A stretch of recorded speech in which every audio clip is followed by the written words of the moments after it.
Hello, is the game? Show up. Show up without breaking Discord. Is Discord Oh, there broke? goes Discord. Oh my gosh! But here is on Twitch. This is why I didn't bring it up earlier. Okay. I think it's hilarious. So it's up. Let's get Twitch to say it. Twitch sees it. You see it. Discord and Twitch can both see it. You're good? I'm good. Okay. There's just some little girls in my face. I mean, isn't this how this game works? Is there's always just little girls on screen? Sometimes we have adults yelling at little girls. Oh. Or adults humoring little girls.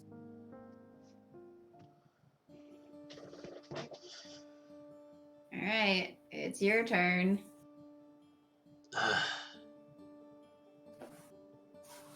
Sarah, come and see. A number of students were drawn to the sound of Avantgarde's excitement. It was not often that a girl would call for such attention in her bedroom, particularly not quiet Miss St. John. What is it? Look through the window there. That tree outside, can you see it? From the door to the room, Lavinia smirked. Smirk. I should hope that she can see the tree outside, or else she needs eyeglasses. One of these streams should just be called Slap the Child. That's when we have to deal with her and her actual events. Hush. Speaking of which, we never figured out our route order for this game. Maybe we should do that. We'll figure that out later. Okay. What do you want me to see, Ermengarde? There's a nest in branches there, and there are eggs in it. Soon there'll be baby birds. That's darling, isn't it? Babies? Where? Must everyone come into my room? If you do not wish to attract attention in the future, do not bellow. Where are their babies? They're still inside the eggs, Lottie. There'll be baby birds sometime in the future. Interesting that they made Lottie, like, eat here, because apparently in the book it's based on she's, like, 4. So your voice is accurate more to the book. I think the art is also more accurate. Yeah.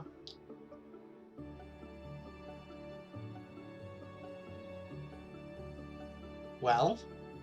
Can baby birds see inside eggs? I don't know. No, I think they're asleep. Wouldn't it be wonderful to have a bird for a pet? You could feed it from your hand and it would sing to you. Baby birds are not wonderful. They're horrible pink-skinned monsters with no eyes. Disgusting. Birds? What? What? Apparently baby birds are horrible pink-skinned monsters with no eyes. When does she think they develop eyes? I don't know. Again, slap the child. Monsters! No, they aren't very pretty when they're born, but they change as they grow up. A lot of things do. Soon, little birds are covered with fuzz all over. Fluffy chicks are adorable. But then they grow up and learn to fly. Even if I tried to keep a bird as a pet, it would probably fly away. There were people in India who kept parrots as pets, not even in cages. They can be trained to ride on someone's shoulder. My papa knew a man who gave his bride to be a parrot that he taught to recite love poetry to her. It's an interesting present. Here's a bird to recite poetry to you. It's like cute in the theory, but also kind of weird. Yeah. Especially if you think of like a parrot voice. Okay, here's what you need to do. Imagine Iago reciting love poetry. Yep.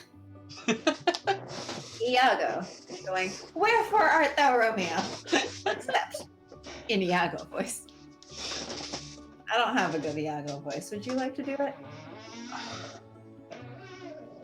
I would have to hear him a few times to get a voice for him.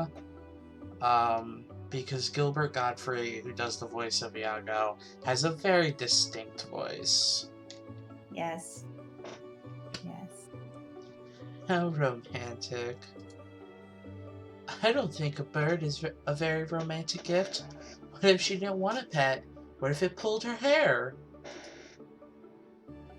Lavinia reached out and tugged at a strand of Jessie's long red hair. Quack!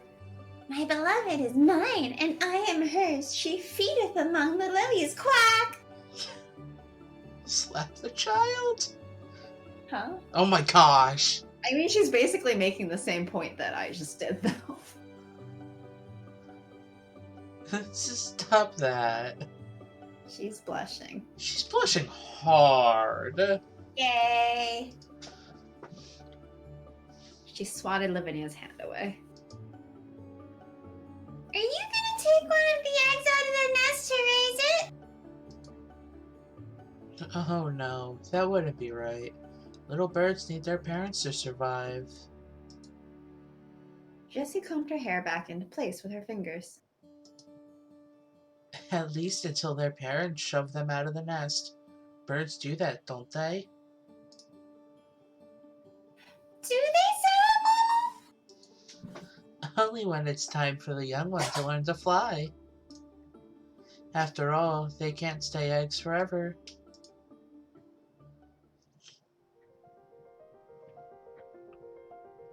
Jeez. Jeez. 8 knowledge, 4 sympathy. Good thing we maxed out all of our stats. Ain't that the truth? Hey. Also, doesn't tutoring give both?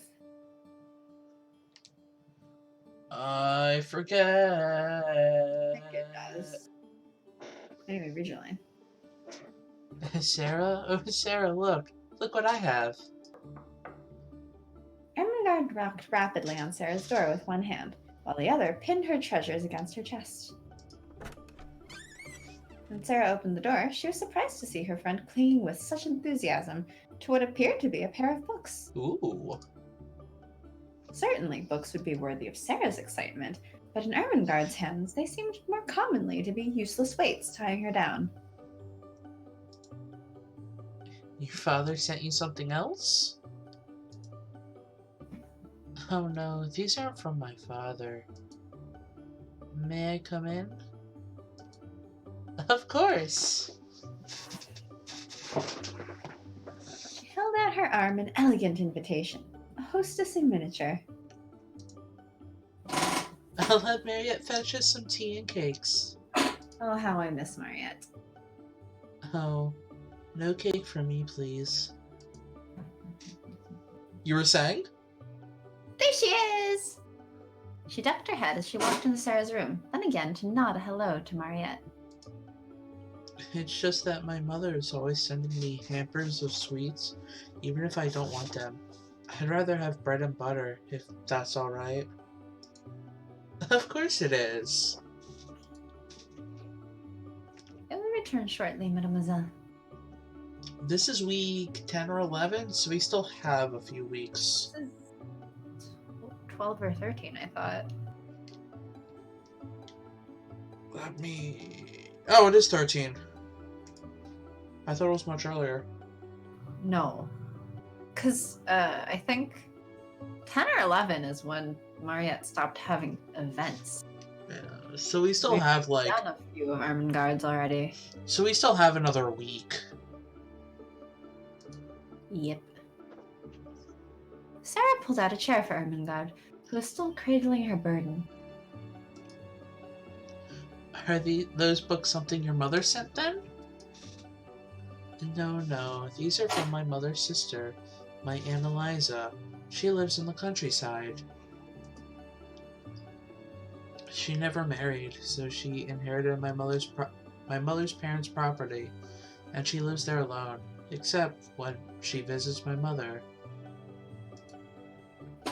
My father doesn't like her very much, because she doesn't agree with him about Irish home rule, and she wasn't very clever at school either. He thinks she's a bad influence. So, Ermengarde's like Eliza?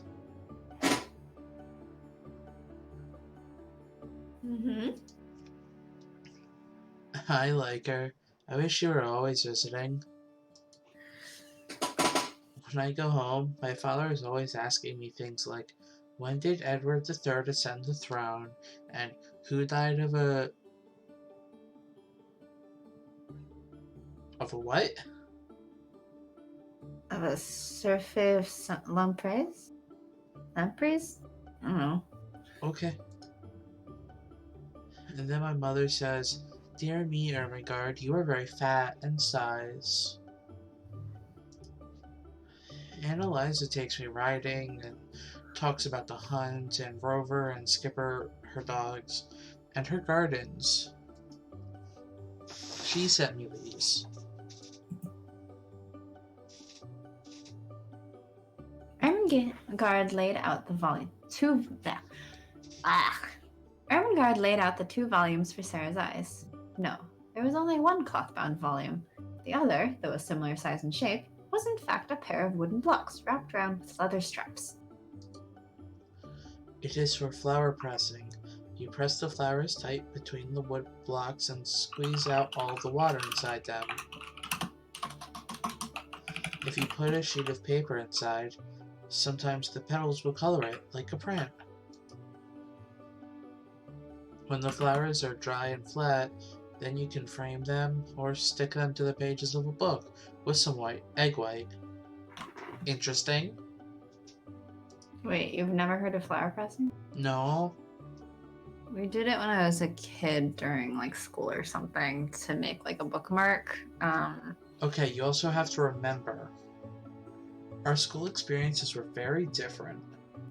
I know, but like you take like a flower and you put it between 2 sheets of paper and then you squish it.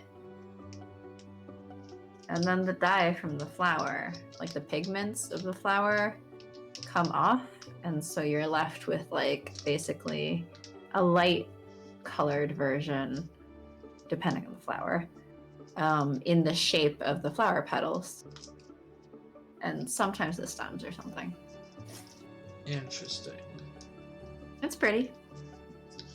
She sent some pansies for a start.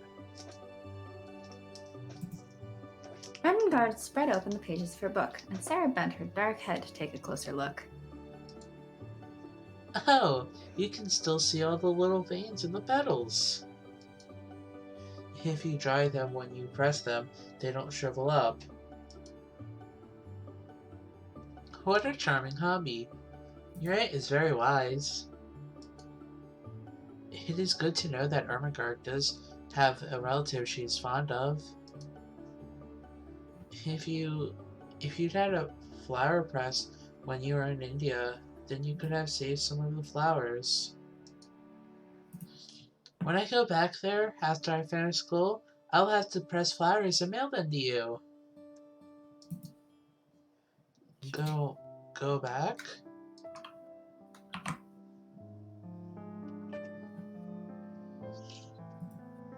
It had not occurred to Ermengarde until this moment that Sarah saw her life in England as nothing but a temporary sojourn. Interesting. I mean, I think the image I sent you, I think they drew on the green parts, but the petal parts are pressed. Interesting. Yes, I must return to my papa. I miss him dreadfully. And then I will never see you again? Oh. Sarah, as well, had not entirely considered the consequences of developing friendships as Miss Minchin's, and then returning to her home so many hundreds of miles away. It was one thing to think of those whom she loved and missed, but another to consider that she herself would be missed. Missed quite strongly, if the look in Ermengarde's eyes was anything to judge by. Well, once I'm an adult, I'll be able to travel, if I please. I see no reason why I couldn't come back to England once in a while. She reached over and touched Ermengarde's hand. If you are waiting for me, then I will always come back.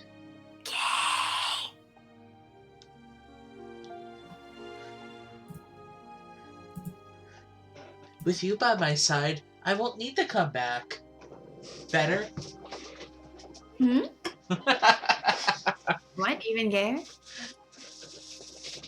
Ermengarde breathed out a sigh of relief. It would be dreadful if you were gone forever. That moment, Mariette arrived at last with the tea, and Ermengarde's flower book had to be carefully set aside. New week. Girls, gather round, if you please. Today I have arranged a special outing for your edification. We will be attending the British Museum of Natural History. Natural, does that mean plants? I hope not. There's nothing edifying about plants. Flowers? Slap the child. Slap her. But like, Slap her. but like, what if this culture like bouquets and everything, like There's decorations? nothing edifying about plants. Says the girl with a rose on her dress. It could be interesting to attend a museum of plants with people who know all about them and can tell their stories. You mean gardeners? Maybe we'll get to play in a garden? Quiet now, form up, let's go.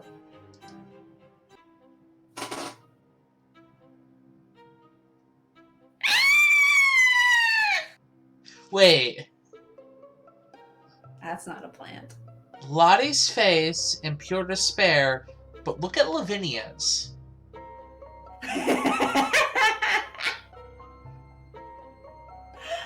Wow. Lavinia looks like... Jessie's is also upset, but Lavinia's in love. Yeah.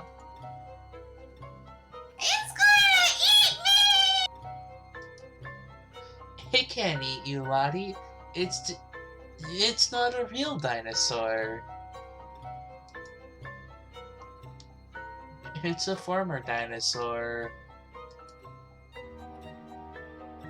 It's dead? It's gonna fall on me! I don't think it will fall. It's really rather interesting. It's an amazing find. It's disturbing. It's a monster. It's marvelous. What? Shouldn't she be the one being like, this is disgusting? Apparently not.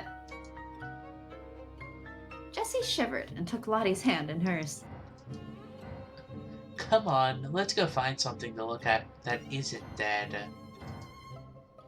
I think that everything in the museum may be...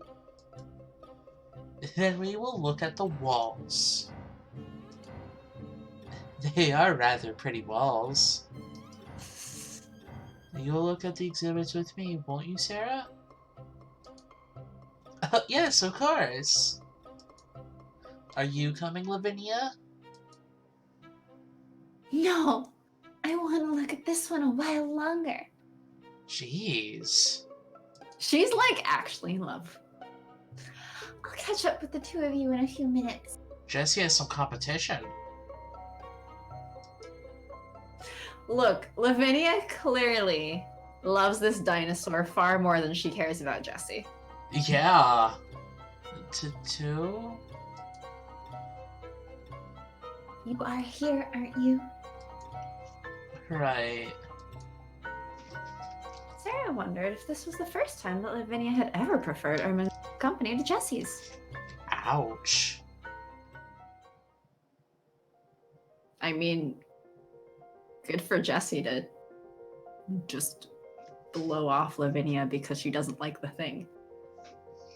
And no, tutoring is patience and knowledge. Well, I guess we're reading a lot of books. And whatever the thing for sympathy is. Tea parties. Maybe one more read a book. Or, actually, what was...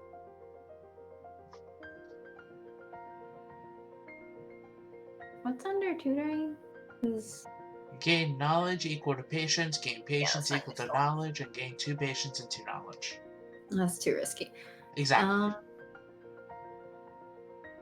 Oh, also, Stream 4. Whoa! Stream 4. There we go. Great naming convention. Of course. I guess... I don't know. I think we should do one more for knowledge, because chances are we wouldn't max it out. But if we do that, then we'll have 1 sympathy left over at best. Well, I mean, no matter what, we're not going to hit max. Unless we scum a lot. Ready? Well, we saved. Uh-huh. Uh-huh. 4. 7. Hey! 9 and 9. Or no, 10 and 9. Yep. That's the best we probably almost could have gotten. Yeah. Like, that's almost both maxed again. Yep. Sarah was awoken from her sleep by the sound of knocking. Glad we both did that. Uh-huh. Que se passe-t-il?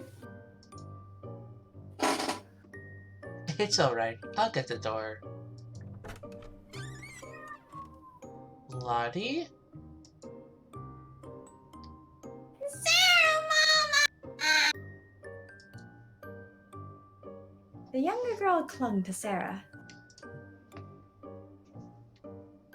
I had a bad dream and the monster was gonna eat me, and then I woke up dark and I thought I saw something! So she's a small child and it's dark out. Got it. Yep. She's a small child who had a nightmare, and it's dark out. After going to see dinosaurs. There were bones in my room! Monster bones! Shh. It's alright.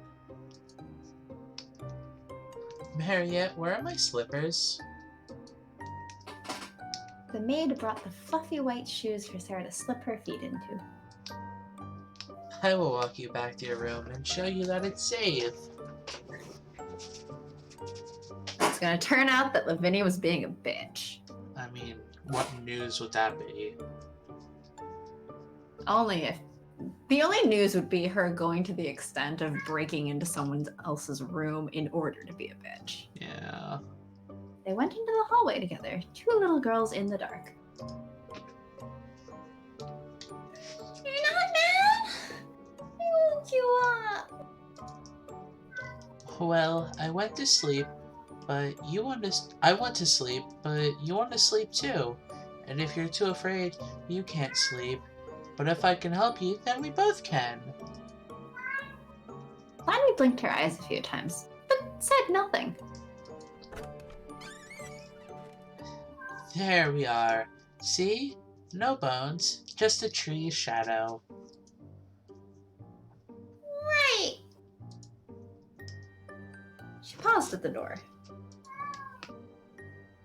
Sarah, Mama? I didn't really think there were bones in my room. I mean, I thought it, but I didn't really believe it was true. I knew that it wasn't. I just wanted to feel better. I'm sorry. Sarah nodded slowly. Sometimes when you pretend things, even if you know behind the doors in your mind that they're not quite real, they still feel as if they were. It isn't wrong to believe in what you pretend. Lottie smiled. I don't pretend that I'm gonna have good dreams.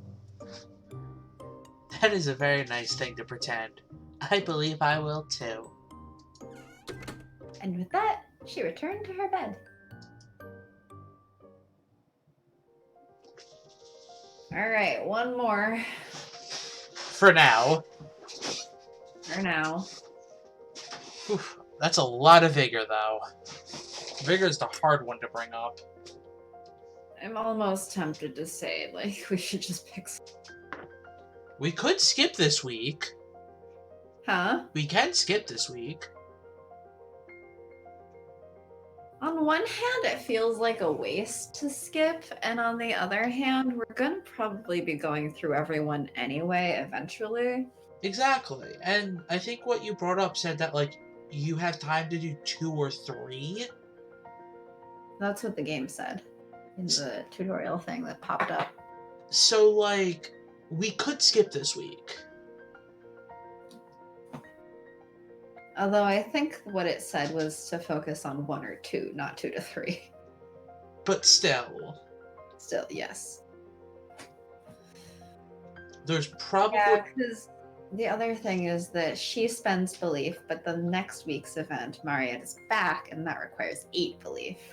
So we would have to, like, really focus on belief, and even then, like, our belief is done. Yeah, like we'd have to get at least 1 belief, and presumably we'd also be shooting to get vigor back up. So do you want to skip this week? Unless you want to talk to bitch girl. Skip! Great.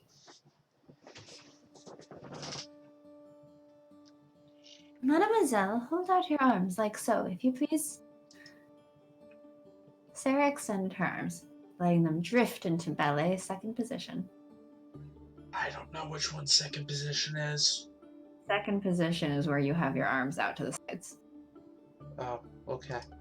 They're level with your shoulders, and you hold your arms out to the sides. Interesting.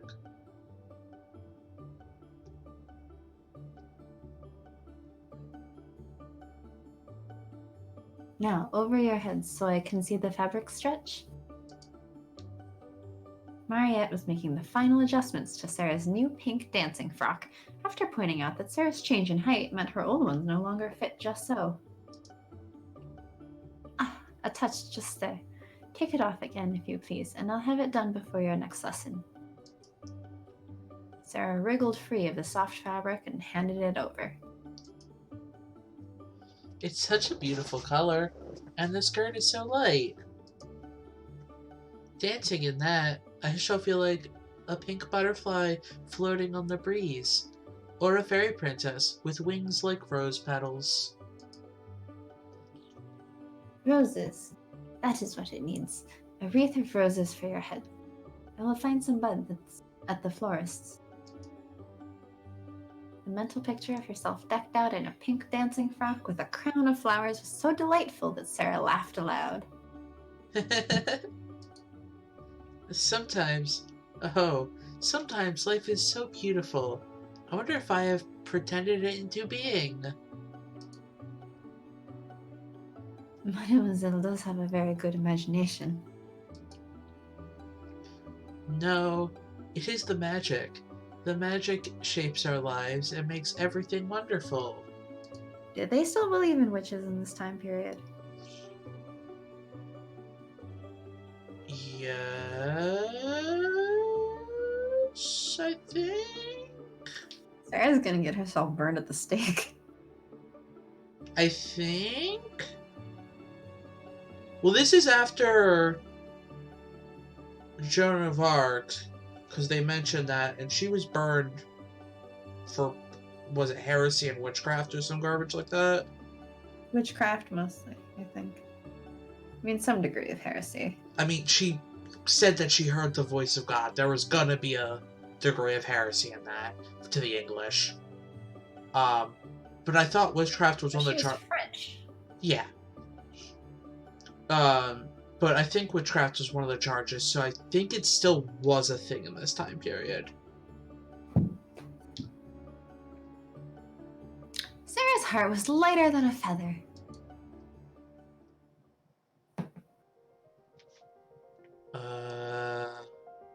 I'm guessing it's diary? Tea party. Oh, tea party. It's just tea party all week. Great. Lots of tea parties. I'm not With even our gonna doll bother. Emily, who has never been brought up in like weeks. I'm not even gonna bother saving. That seems fair. Wow. Oh, come on! Oh, come on! Just because you said you weren't. Oh, come on! Okay. There you go.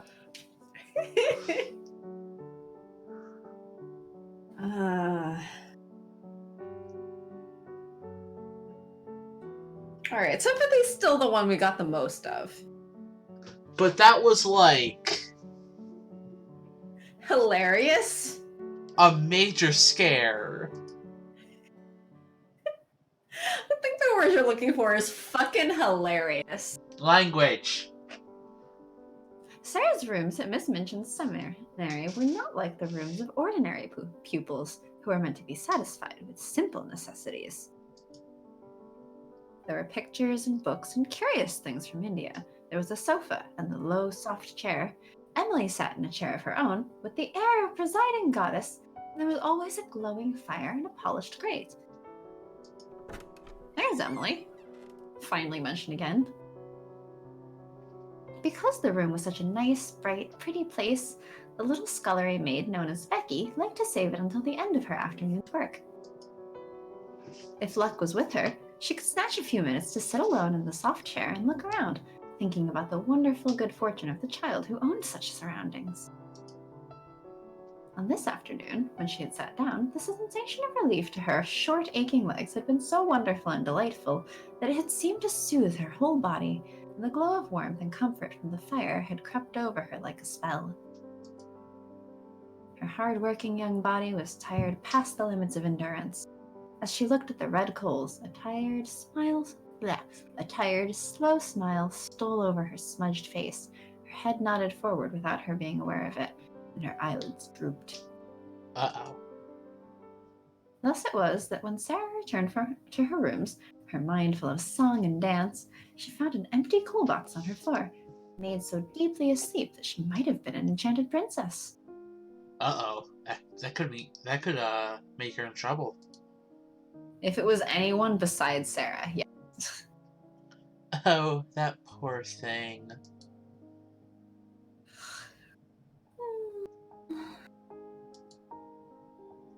Becky looked nothing like any illustration of Sleeping Beauty. Her gown was stained, her face smeared with soot, and her poor little kerchief hung half off her head. Even her face, beneath the dirt, was a plain one. I think Cinderella was the better comparison there. Probably. But her face was a plain one. She looked only like an ugly, stunted, worn-out little scullery drudge. How rude. That is so mean. That's so harsh for a poor little child. But Sarah was not cross to find such a figure in her own favorite chair. The ill-used heroine of the story. Now at last I can talk to her. When she wakes. She crept closer to the chair, walking quietly on raised feet, and stood there, looking at her like a creeper.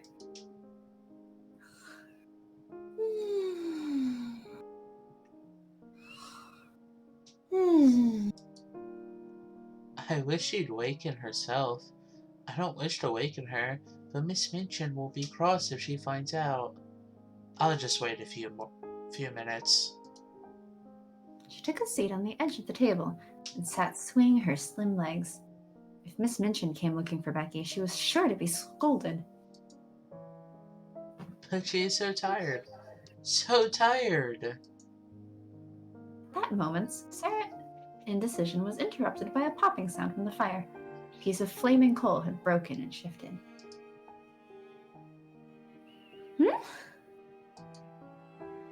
Becky did not realize at first that she had fallen asleep.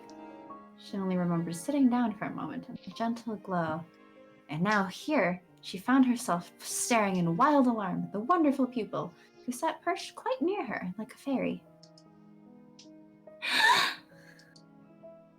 Becky sprang to her feet, clutching at her kerchief to set it right. Oh, miss, I asked your pardon, miss. Oh, I do, miss. I don't know what accent I'm supposed to be giving her. Yes.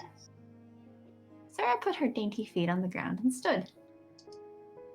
Don't be frightened. It doesn't matter the least bit. I didn't go to do it, miss. It was the warm fire. Me being so tired.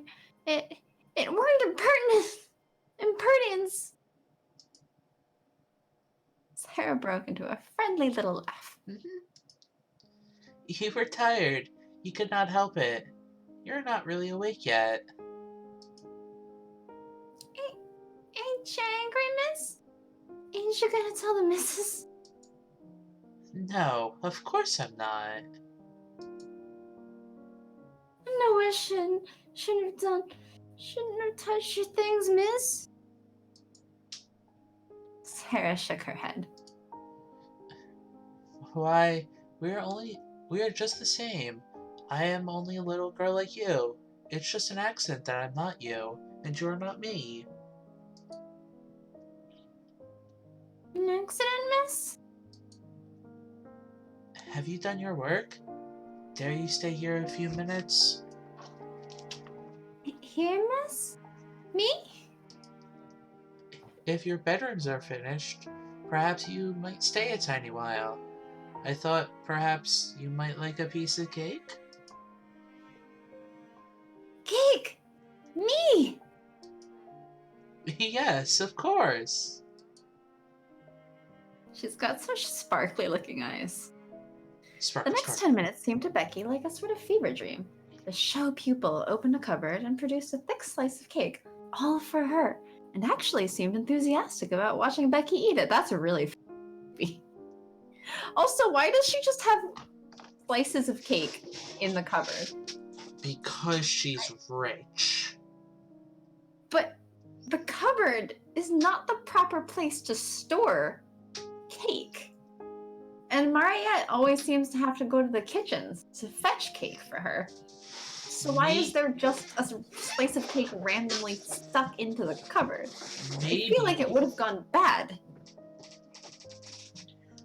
it's magic cake. Alright, burn her at the stake. In between bites, Sarah managed to get answers to a few questions. A few weeks ago, you were watching me through the area railing, weren't you? Yes, miss. I saw a princess. I was standing in the street with the crowd outside Covent Garden, watching the swells go into the opera. And there was the one everyone stared at most.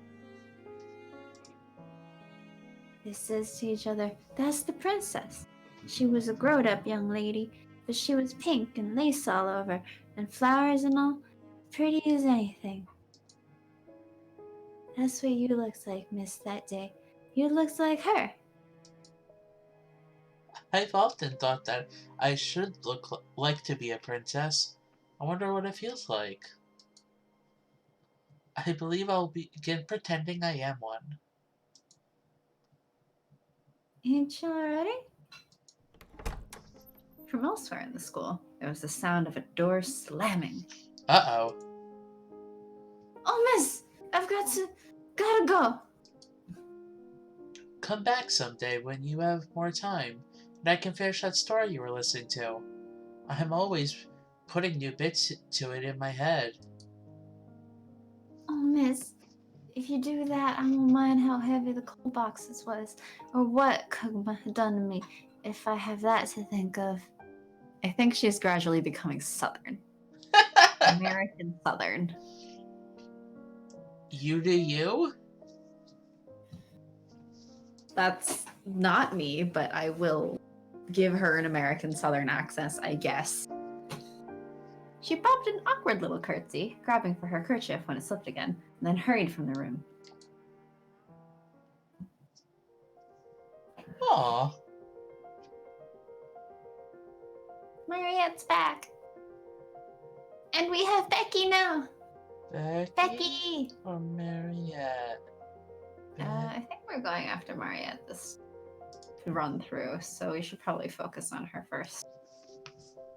Sarah sat in the chair while Mariette ran the brush over her head in slow, even strokes. It was a soothing feeling, being fussed over. Sarah enjoyed it in quiet contentment. Everything likes to be petted and brushed. Cats like it, horses like it, so of course people like it too. I don't know, dogs don't always like it. Cats don't always like it. How sad it must be for the wild beasts, never to be brushed, never to be pampered and petted and loved. Or a child who isn't rich. Perhaps not never. Animal mothers groom their babies, don't they? But then they grow up and are alone. Mariette? Oui, mademoiselle? When I first came to the school, I was not entirely certain that I could be happy here. I thought I might have to always be brave. But now I've made myself to be happy. I still miss my papa dreadfully, but I have books to read and friends to play with. I have Emily and Lottie to take care of, and you to take care of me. I am very like Emily for you, am I not? You dress me and tend to me just the same. Mariette chuckled to herself and rested her fingertips on Sarah's head. No, you are my boss. Charming and clever little doll. It would not be polite to nod and move her head while her hair was being arranged, so Sarah could only hum a bit in her throat to agree. Emily will always be a doll, but I will not always be a little girl. Someday, I hope it will not be too long, someday my schooling will be finished. Will you leave me, then, when I'm not a little girl? Mademoiselle, when you are not a little girl, you will be a lady. And when you are a lady, you will still require a lady's maid. A lady is in need of trusted hands to style her hair and mend her dresses, and to lace her corset, if that is the style she prefers. A lady is in need of someone with an eye for fashion, to show her off in the current mood, to trim her hats and choose her jewels. A lady sounds like a very large sort of doll. That sounds kind of depressing.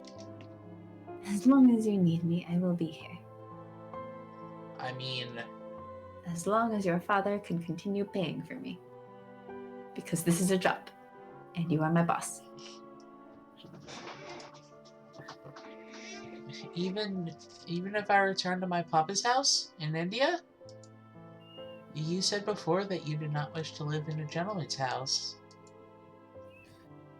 Mademoiselle, what I meant was that I was more pleased to be your servant than a gentleman's. I wonder why. Servant? I do not think of you as a servant, nor as a mother, either. I think that you are my friend, who I pay. Well, Sarah doesn't pay. She's too young to understand anything. Oui, mademoiselle, you are very kind. Will you still be my friend in India? You should not worry so, ma petite princess. You will give yourself wrinkles. Oh dear. Don't laugh. That also crinkles your face. She tapped Sarah's nose with a finger. Boop! No smiling.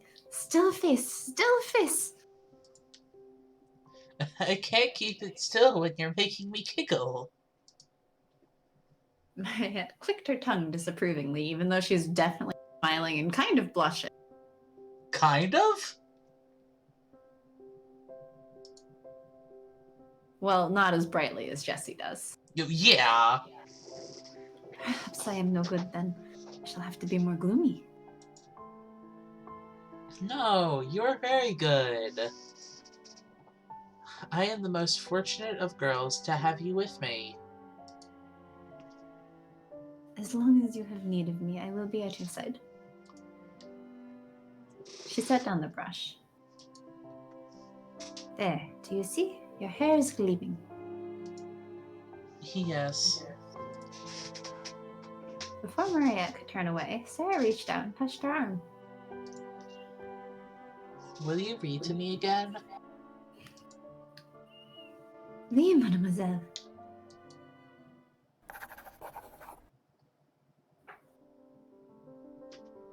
Sarah was sitting, all curled up, in a really soft chair by the fire. That same chair in which she had found Becky asleep not so long ago.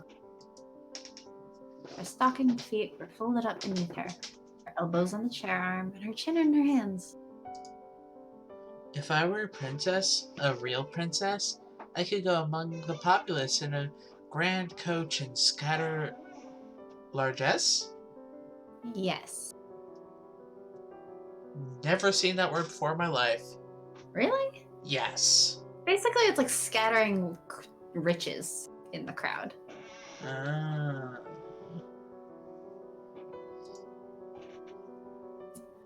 Everyone who is tired and poor and hungry, I can make their lives better. That's what a princess ought to do. Instead, we have Ivanka Trump. Really? Sorry.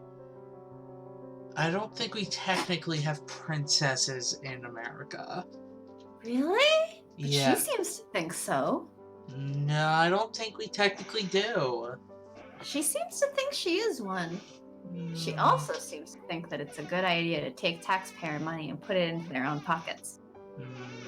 Well, Not giving out their money to the poor. No. Taking the poor's money and putting it in their own pockets. even if I'm only a pretend princess, I can still invent little things to do for people. She thought back to Becky's amazed delight at being warmed and fed. It took so little to make a difference for her. She was just as happy as if it had been largesse. From now on, I'll pretend that to do things people like is scattering largesse. Then I can truly be a princess. Thoughts swelled up inside her, making her head feel quite light. Before she knew it, Sarah was sitting up straight in her chair, her arms at her sides and her feet hanging down, just like a little princess on her throne. Uh-oh. We need belief. Yes. So back to Lots writing in of the it. diary.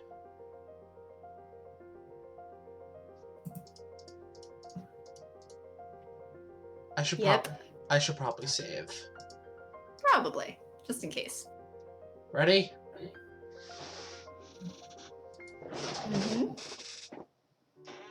Okay. 1, 3, 3, 4, 4, 5. 5. We're not maxing. So 9. close. So close. Yeah, but unless you went back for one of those, you wouldn't get it. No. And it's pretty low chances that we would have. It Yeah. requires like 4 of the double. Or I guess 3 of the double and 2 of the 1. Yeah. But it's very specific outcomes Yep. that would have been it to us. Mademoiselle, there is a letter for you. A letter from Papa? She took the paper into her hands, not without the faintest twinge of dismay.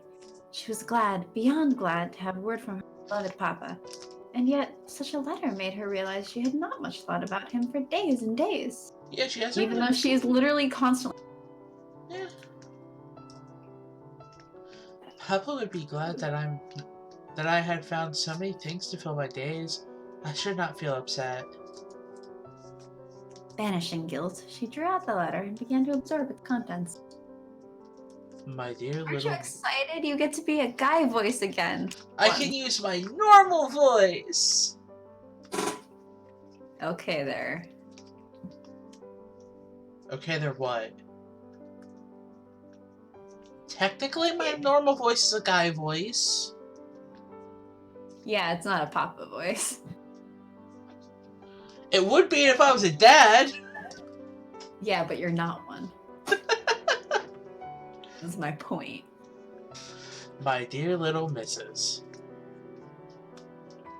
This letter was far more fulfilling than the early Miss Bay. He told her of many things he had seen and done, and how people that she had met in India were getting on. It was all quite agreeable. And then, the most exciting news. A friend of mine from my schoolboy days came to visit me here in India, quite unexpectedly, to let me know of a piece of good fortune. He owns a large tract of land, too large to have seen every detail of it himself, but recently has made a remarkable discovery, a deposit of diamonds. Ooh. Ah. He is now engaged in developing the mines to bring out these diamonds, and if all goes as he most confidently expects, he'll become possessed of such wealth as makes one dizzy to think of. And because we were fond of each other in our school days, he thought of your old papa and offered me the opportunity to share in this enormous fortune by becoming a partner in his scheme. Diamonds? What is that? Is your father sending you a gift? You are too young to wear diamonds in English fashion. Diamond mines. Sarah's mind was filled with images from the Arabian Nights. Deep caverns beneath the earth, sparkling stones studded into the walls and ceilings, dark-eyed dwarves digging them free with heavy picks, heaps of discarded treasure shimmering with enchantments. The diamond in the rough. I mean, yes, they're still in the mines. They are in the rough, actually. As a matter of fact. Can such marvelous things really be true? It was all too much to put into words. She handed the letter to Mariette to read, then picked up Emily from her chair. Wow, we see Emily again for the first time since, like, the beginning of the game. Have you ever seen a diamond cavern, Emily? Have any of your fairy friends been there? Perhaps they can say hello to my papa for us. She hugged the doll to herself, her eyes glimmering crystal bright. Someday we'll see them together, my papa and I. Oh shit. We Act- finished Mariette Act 1.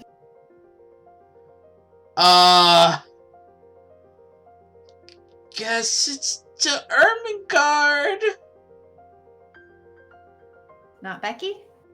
We're so far in Ermengarde's. Okay. So, like, I want to continue with Ermengarde.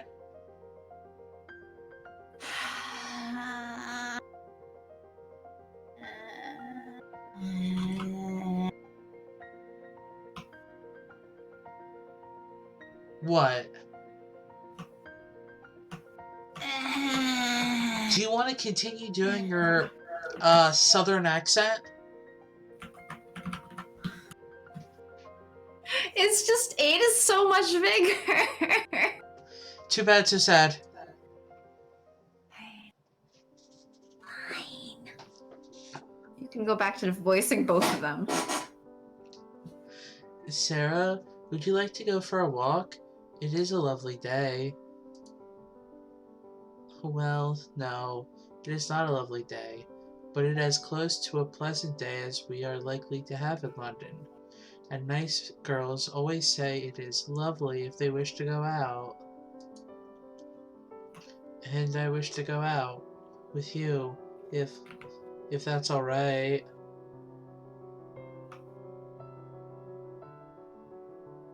Really? Surprised. What's that? Yay! There we go! Ermengarde's fingers flicked and fidgeted at the side of her skirt. Sarah caught her hand and clasped it because she too is really fucking gay. We will make it a lovely day, then, because you and I will be a part of it. It was a pleasant day for London, clouded enough to not to be overly warm, but without the blanket of fog and foul air that sometimes developed in the city streets. If we are fortunate, perhaps we might see some dragoons on patrol in the park. You like to watch the soldiers? Her eyes warmed with remembrance. Their uniforms are so bright. The red and gold makes any man look handsome, even if he has whiskers like a walrus. And the horses have high necks and beautiful glossy coats. They're full of energy. It makes me feel good somehow to see them. To think that they and I are in the same world and owe our loyalty to the same queen.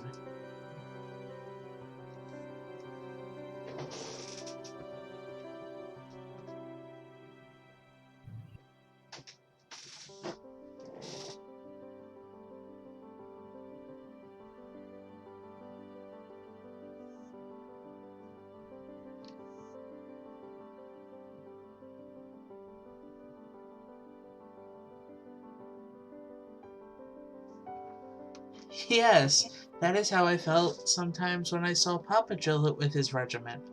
That I am proud to be a part of the British Empire. Oh. Ermengarde's heart was lightened by the thought that one of her strange feelings was something that she shared with her idol. Encouraged, she continued. Sometimes I think that, well, that if I were a boy, I might like to be a soldier. Then I could go on adventures in faraway places, like your papa does, like your papa, India or even Africa. If I were in the cavalry, I would have a fine red uniform and a shining helmet and a sword, and I would get to ride all the time on a black charger.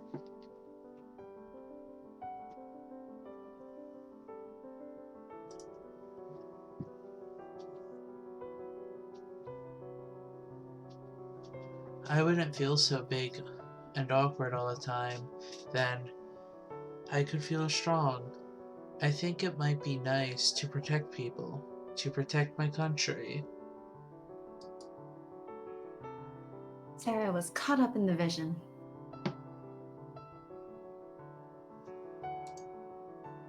Perhaps you might even perform an act of great heroism to save lives at risk of your own, and then be knighted by the hand of Queen Victoria. Ermengarde hid her face behind her hands. No, I don't think that. That would never happen. Don't tease. I'm not teasing you. I think you would make a very good hero. You're kind, and that is the most important trait that a hero needs.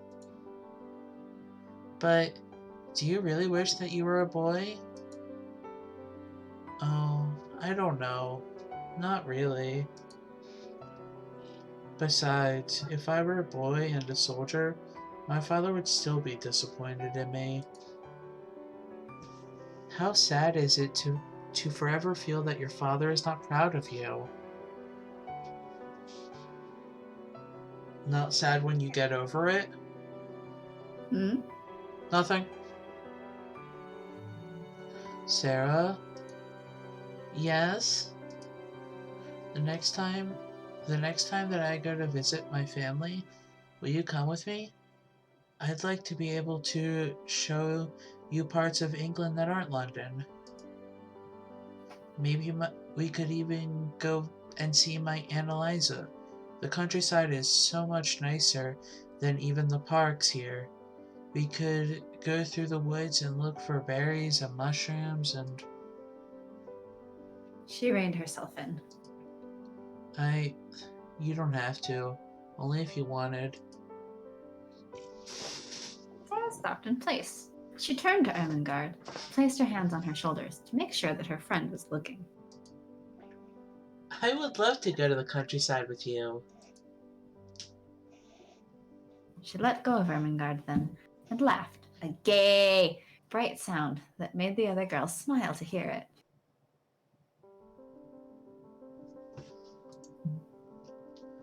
To come all this way to England and then to see nothing but Miss Minchin's school?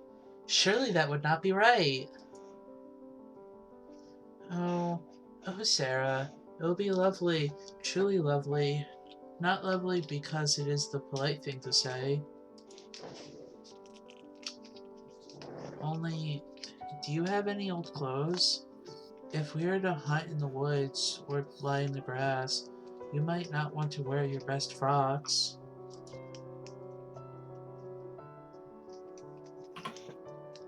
I am not sure. I have some dresses that are nicer than others, but nothing that is truly old. I could buy more clothes, but then they would be new.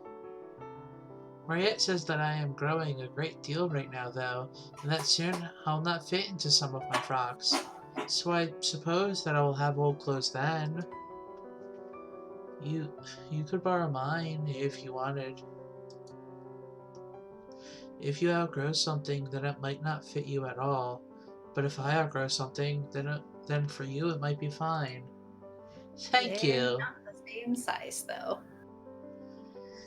Something, they'll make it work? She kissed Ermengarde on the cheek. Yay! Are you having fun? Yeah. Am I wrong? No. You see, you're very kind. See, look at that Ermengarde blush after being kissed on the cheek by her idol, who she likes very much and would like to go out with. Ermengarde put her fingers against the soft curve of her cheek where Sarah's lips had touched. Smiled. That is so fucking cute. But aren't they on a date right now? Yes, exactly. This whole scene is gay. All of the gay. Gloriously gay. If Sarah's father invested in any other business venture, it would have held little attraction for the rest of the students. Diamond mines, however, captured the imagination, and the girls could not stop whispering. They knew little about the details of mining in faraway lands, but fairy tales they understood, especially with a teller such as Sarah among them. Tell me the part about the dogs again. Deep underground, beyond the passage with the lamps, there were 4 doorways, and each led to a different kind of treasure: copper, silver, gold, and diamond. The first was the room of copper. Copper lanterns hung from the ceiling, copper pots lined the walls, and over the floor was spread a blanket of copper coins. But the guardian of this room was a dog with copper eyes as big as saucers and a mouth full of rough-edged copper teeth. This doesn't sound healthy.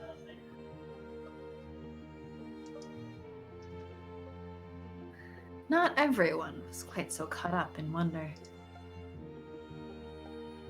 It's a silly fancy, like everything else Sarah says. I don't believe such things as diamond mines actually exist. Well, people have to get them from somewhere. Of course they find diamonds in the earth, but one at a time, surely. Not whole mines filled with diamonds. How does she think they're found? They're just picked up and they're like beautiful? Yes. These small There's children. no such thing as diamond mining. Obviously, they go diamond farming. So that's what needs to get mined into Stardew. A diamond farm. Yes, exactly. It's where you fill your entire farm with crystallariums and put diamonds in all of them. Do you know what a diamond ring costs? Not even a big one. If there were mines full of diamonds, people would be so rich it would be ridiculous. That's because there's companies out there that are trying to act like diamonds are more rare than they actually are.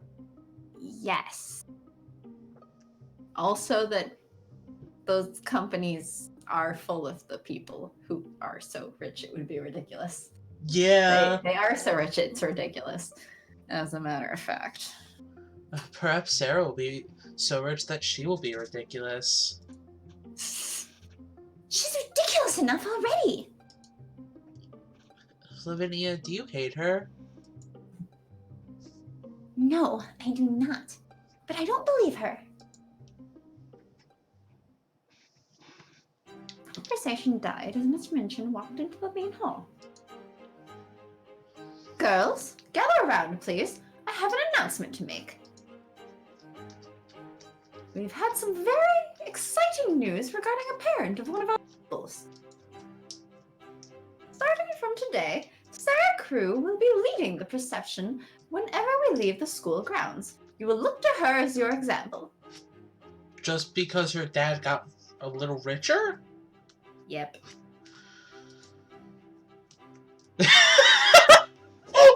Lavinia could only stare, her mouth agape, her eyes not quite as big as saucers.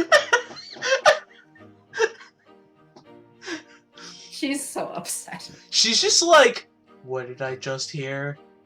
I'm not the richest and favorite anymore? But also the fact that this came after Jessie being like, do you hate her?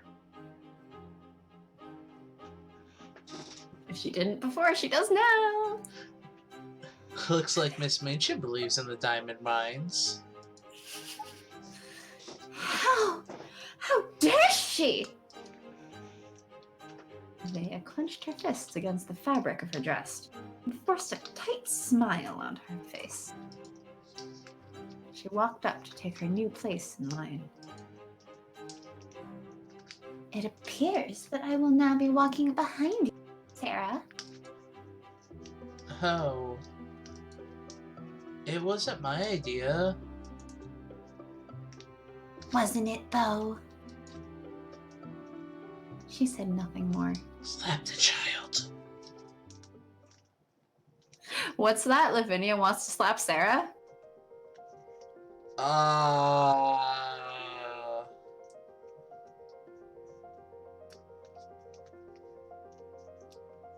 What do... Oh, wait, let me quick...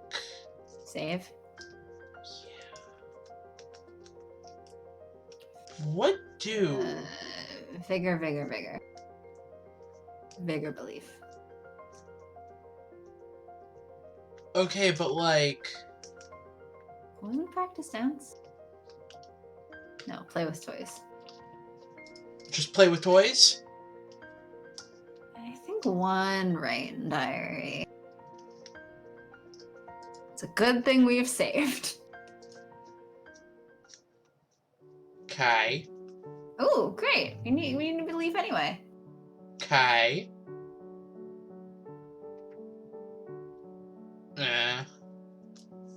Oh, it rounds up. Okay.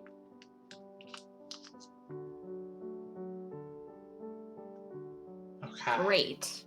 Well, we got almost all the way back up for belief.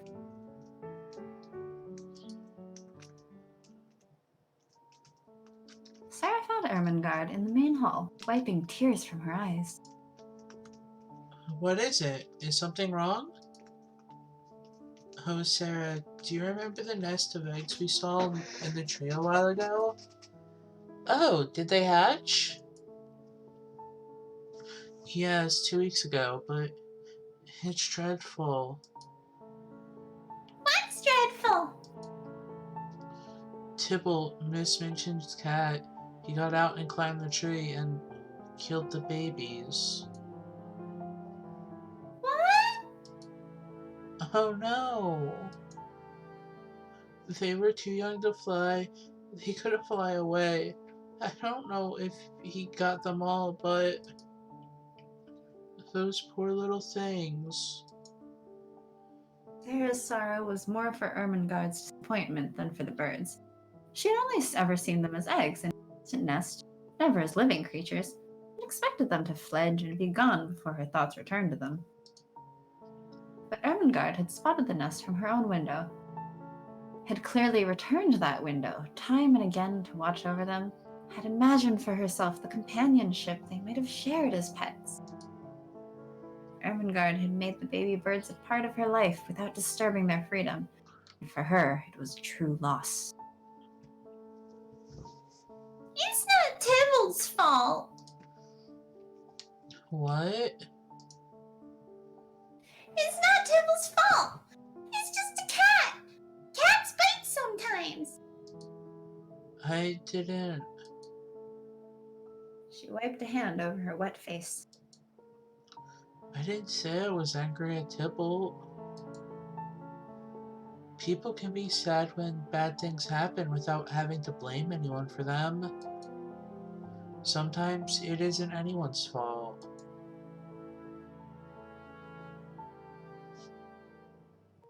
So, you weren't hurt, Tybalt? Of course not. Why would you think that I... Because I heard Cook say that if Tybalt, she'd have him drowned. So, I thought you might think like that too. I don't know if that's Discord just cutting you off or you're getting so, like, high-pitched it's cutting you off. Ah! Ah! Ermengarde blinked at Lottie, too confused to be upset. She really said she drowned him? I'm sure she was joking. Cook does have a temper. Cook's not very nice to Becky. Cook's not very nice to anyone. We didn't know that. We don't know that. She might have friends or family elsewhere. She's probably nice to them. Sarah didn't think it was right to condemn a woman she barely knew, even if everything she'd heard from Becky and Mariette was flattering. She's probably nice to Miss Minchin. Miss Minchin loves that cat, though. She'd be very angry if anything happened to him. There, you see, Lottie? Cook wouldn't hurt Tybalt. No one's gonna hurt him. Sarah hugged Ermengarde close. I'm sorry about your birds. Why don't you both come up to my room for a while? Sarah led her friends away, prepared to pamper them and distract them from worries like the perfect hostess. Oh my gosh! What? What's that?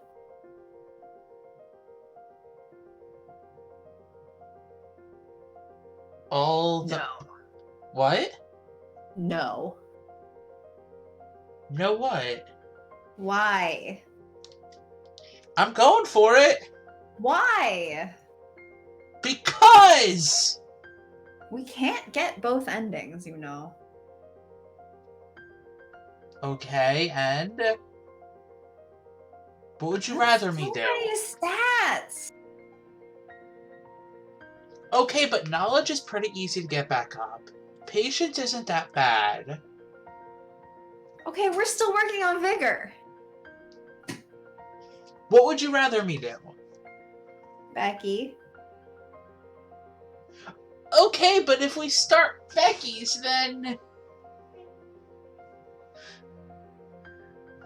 Like, without finished Ermengarde's, then it's gonna be even worse. Why? How? How's that worse?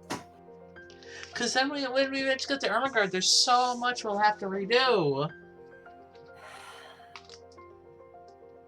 The way that it's set up is we could probably, if we finish Ermengarde, save at the beginning of whatever Act 2 is. And then we just have to do Ermengarde's.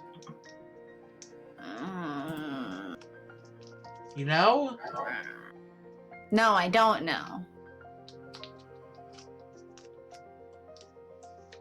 It's my choice. You don't sound too happy. I am not happy. Why? That's so many stats! Okay, but it's also... Like, that's so many that I'm genuinely worried to get them back to max before Act 2. We will be fine!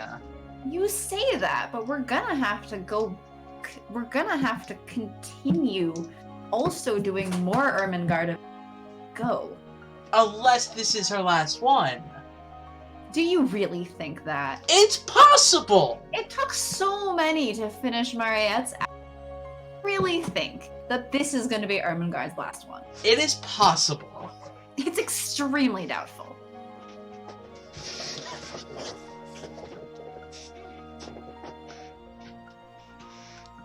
We will be fine.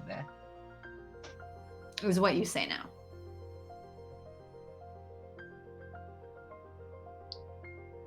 Is what Fine, I will tell you I told you so later, instead of now.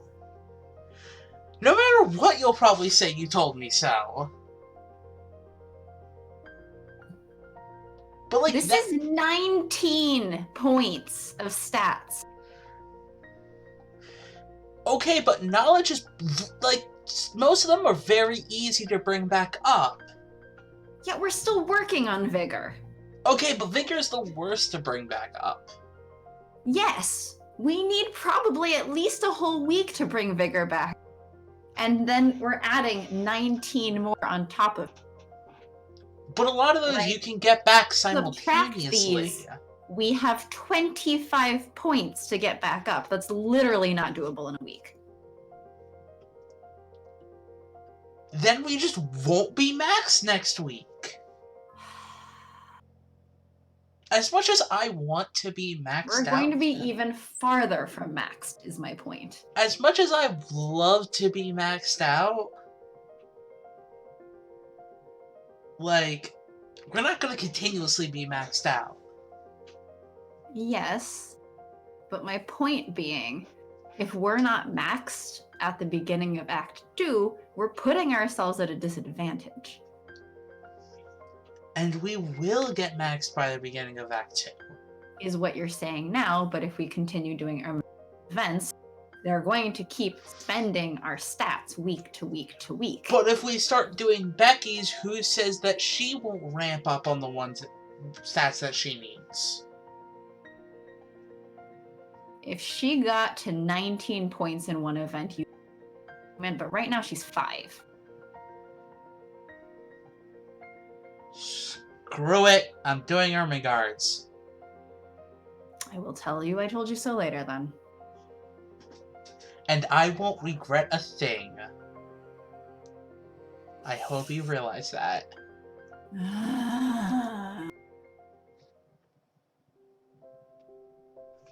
When Ermengarde went looking for Sarah, she found her curled up in the window seat, reading a book. Now, Sarah had confided in Ermengarde some time earlier how much she had disliked being interrupted when she was deeply absorbed in a fictional world. Same. People who are fond of books know the feeling of irritation which sweeps over them at such a moment. The temptation to be unreasonable and snappish is not easy to manage. Sarah had described it thus. Here, you read that one. It makes me feel as if someone had hit me, and as if I want to hit back. Ermengarde took one look at that intent little face and could not bear the thought of causing it such distress. Therefore, instead of calling for attention, she simply took a seat nearby and waited. ...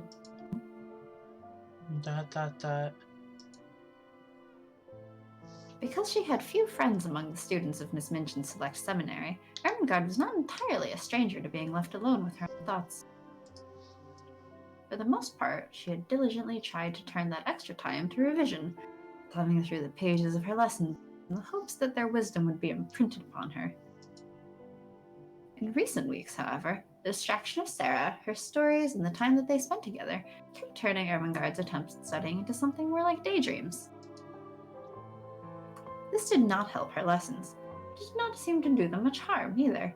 Ermengarde glumly considered that it was because she was already as much of a failure as it was possible to be. Oh. Eventually, Sarah looked up from her book and noticed her friend nearby. Oh, Ermengarde, I'm sorry. Were you looking for me? I didn't want to disturb you. Well, it's all right now. She laid a ribbon bookmark across the pages and closed her book. What were you thinking about? Ermengarde found that she could not simply answer, you, even if, perhaps, it was the truth.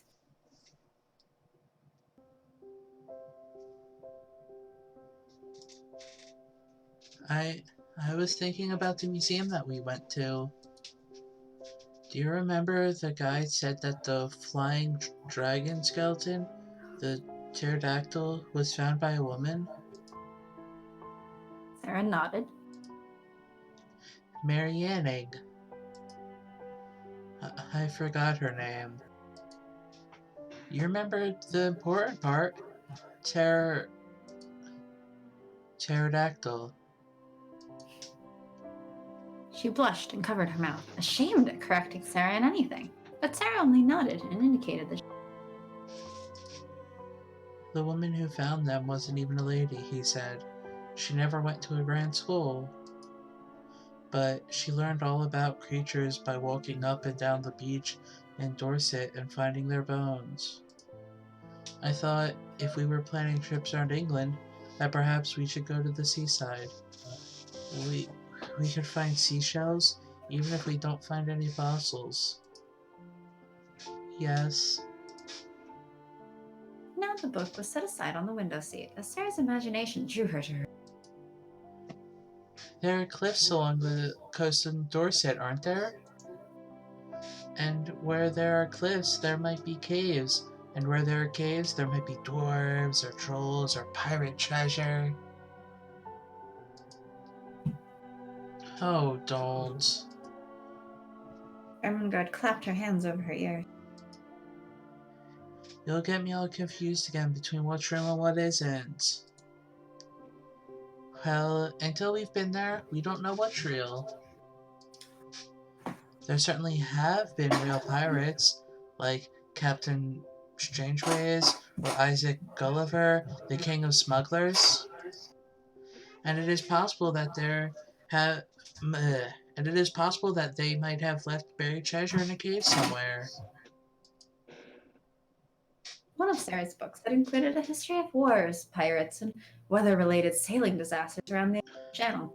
She was somewhat glad to have read it after her sea voyage rather than before. We can't know whether we will find a treasure or not until after we have looked for one. And then you will know it and not be confused. You know, I think you don't actually have so much trouble remembering when you have seen or done something yourself. It's only books that you can't remember. Oh no, I forget things all the time. But you remember all sorts of things about flowers and forests and birds and horses. You told me about 2 kinds of celandines, and about your aunt's dogs and her flower pressing hobby.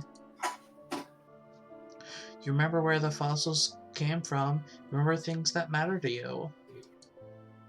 Perhaps it's only books that you can't remember. But books are what should matter, at least to my father and Miss Minchin and you. Sarah laid a hand on Ermengarde's shoulder. I love books. They matter a great deal to me, but people matter more.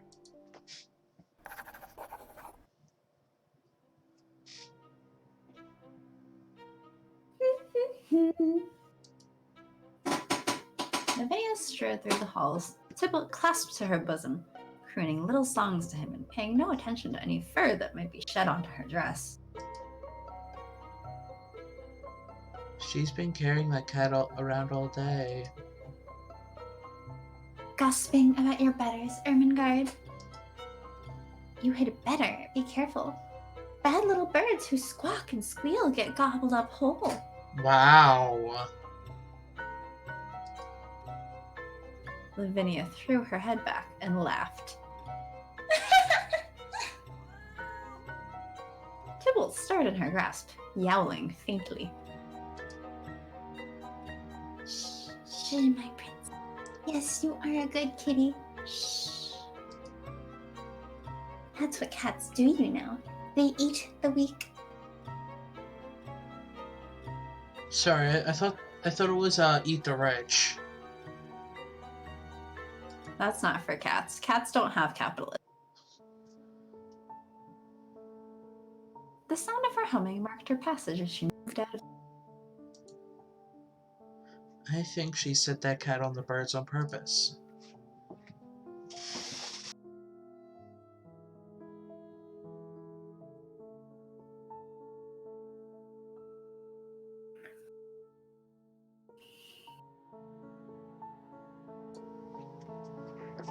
I'm sure she wouldn't do that.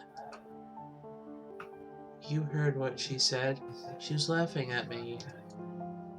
That doesn't mean that she... No, I won't believe it.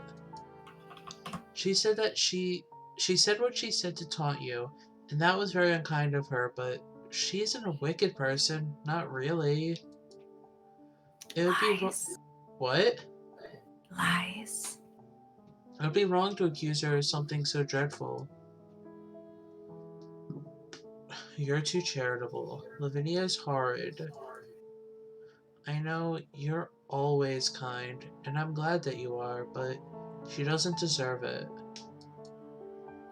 It isn't so much about what she deserves. Kindness isn't something you should have to earn. A princess should always be kind, whether it's to a noble or a peasant or a witch. Sometimes being kind to a wicked witch is the only way to break her spell. Witchcraft! What? Witches. Or to make a friend. I wish Lavinia would be kinder to others. So do I.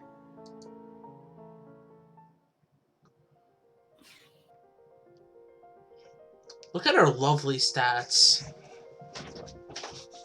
The pain.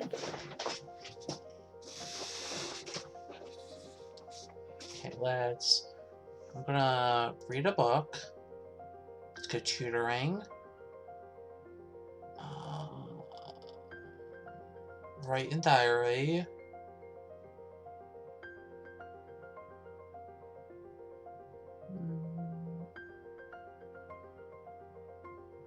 Do that twice and then play with toys.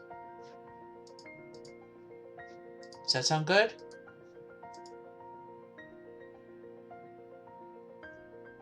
How much knowledge is that really get us? At least. What? Do you want that instead?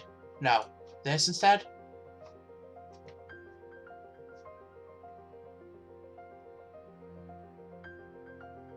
What's under read a book again? 3, 1, and 1. Then no, tutoring should go last. Okay, but like this has a low chance of getting diary. Or getting knowledge, and this has no chance of getting knowledge. Okay, tutoring should still go last. Why? Even if it's a low chance. Because what do we get patience from? Tutoring, writing, and diary. So, if we don't get any, if we get the gain knowledge equal to patience, and we have 0 patience, that's gonna be wasted. That's what saving's for. You know, for someone who derided save scumming before, you're really eager to do it now. Are you ready? Uh-huh. Do we have anything for getting sympathy up out of those? 2.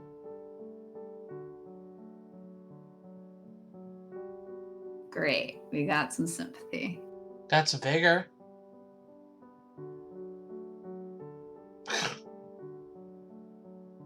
I told you. That's when we load. Uh-huh.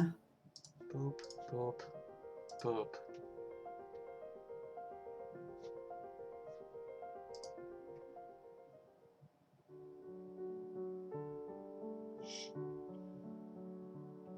See, better already. Mm-hmm. It was immediately better because we got 3 knowledge on this one, but now we're not getting any sympathy. Getting a lot of artistry, though. You mean the useless one?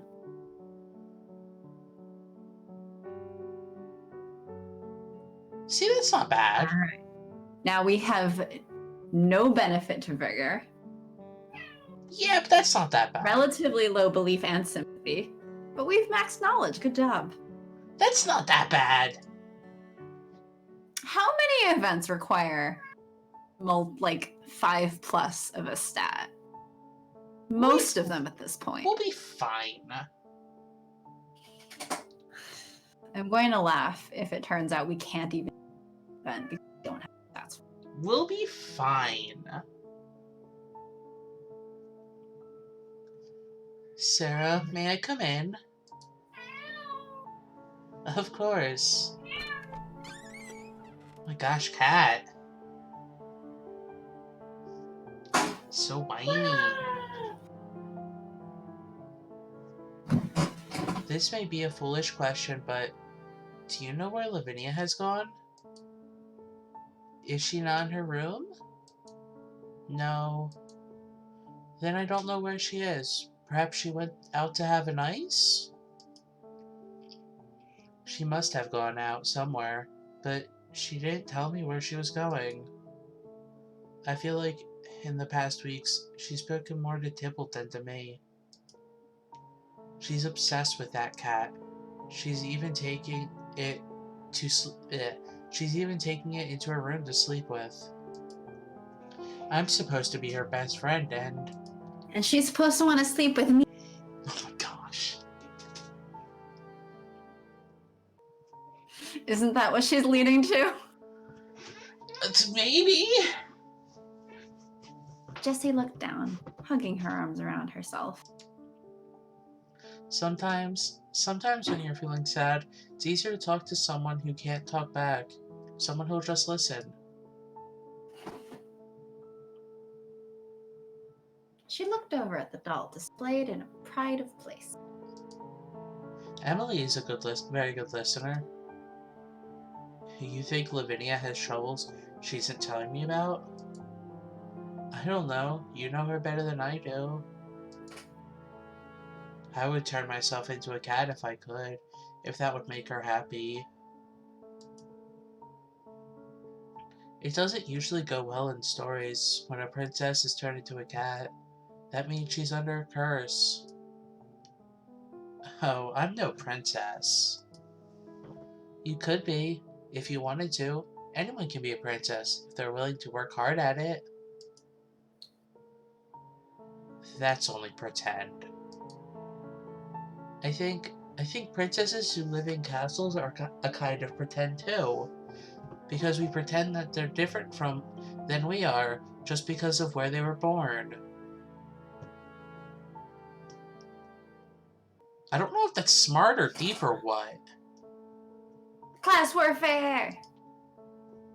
You're a queer sort of girl sometimes, Sarah Crew. Maybe you're the one who was born different.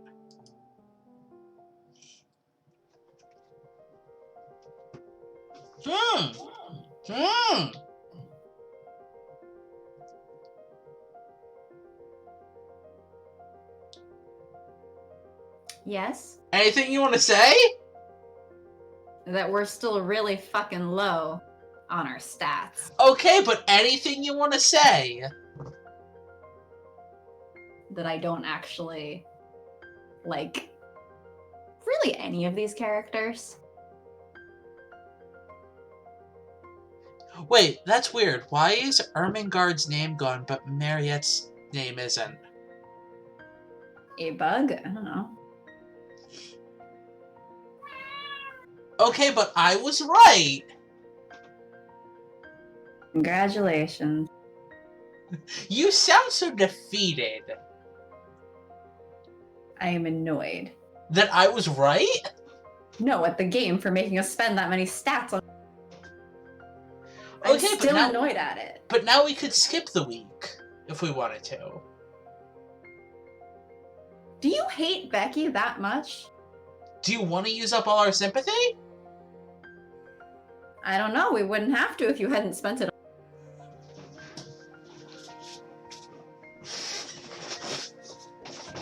Okay, let's do Becky then. No, because we're going to just put our stats even lower again. Then what do you want to do? Save and move on. You've So already put us on this path. Okay, let's hit new event then. Like, I highly doubt we can get through all of Becky's too. You made your choice, so fine. Although at that point, why did we skip the week earlier?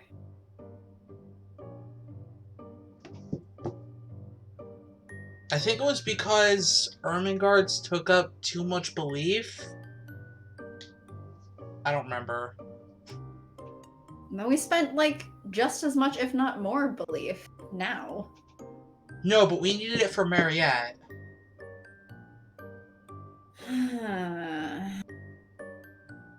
The sound of angry voices drew Sarah.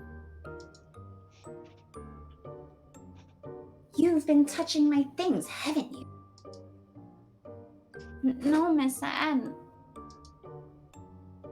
Didn't you clean my rooms? Yes, miss. Then you touched my belongings, didn't you? No, please pardon. Your pardon, miss. I didn't. Let her be. Sarah found herself feeling quite cross with Lavinia.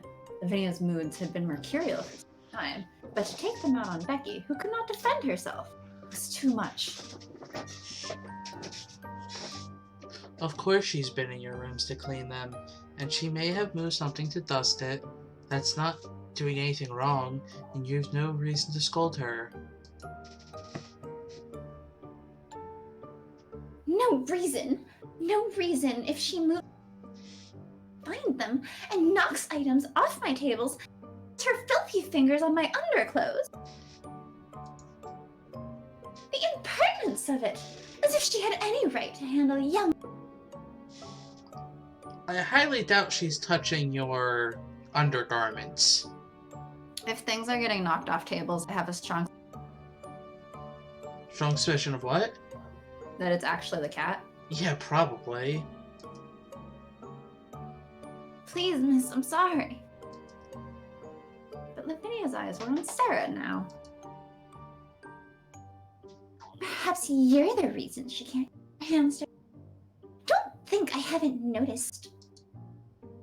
Noticed what? That girl spending extra time in your room. What have you been teaching her in there? Way, telling stories again? What would Miss Minchin think of that? I have given Becky extra duties. It wasn't entirely a falsehood, Sarah told herself. She had requested that Becky stay and speak with her, and her request from a student was something like a duty for a servant. If you told Miss Minchin, she would wonder why you were interfering. You! You already have a personal maid! Is every servant in the school meant to be at your beck and call? There are many things I need done, and it is none of your concern. You think you're very special, don't you? You might have a surprise coming for you yet. Lavinia whirled about, passing through the door to her room and slamming it behind her with much force. Oh, miss, I didn't mean to come. You didn't cause anything, Becky. Whatever's wrong with Lavinia, it isn't your fault.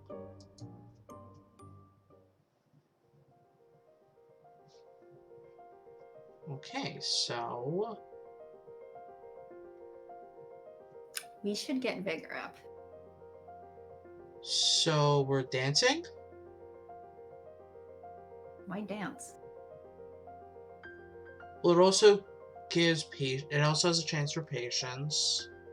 You could do playing with toys or going for a walk, but If going we're for... gonna use dance, we should at least put it near the end. Well, yes, but... Not the beginning of the week. Going for a walk, that is too low of a chance, so we're probably playing with toys. Yes. We know how to get Vigor. We've done this.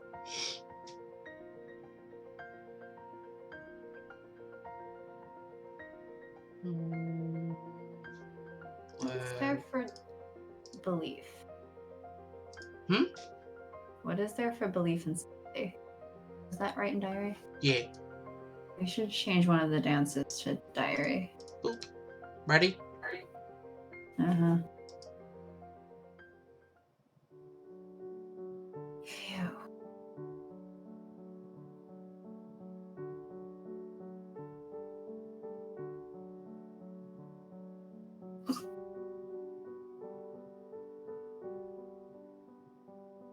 Well,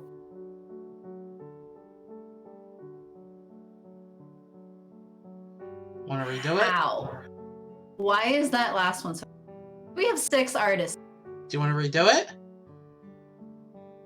Kind of. Okay. What is toy, diary dance?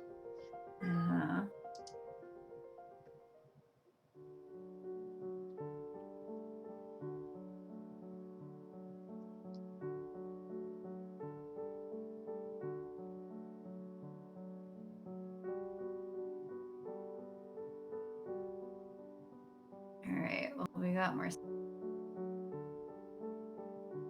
And more vigor. That's better. A bit.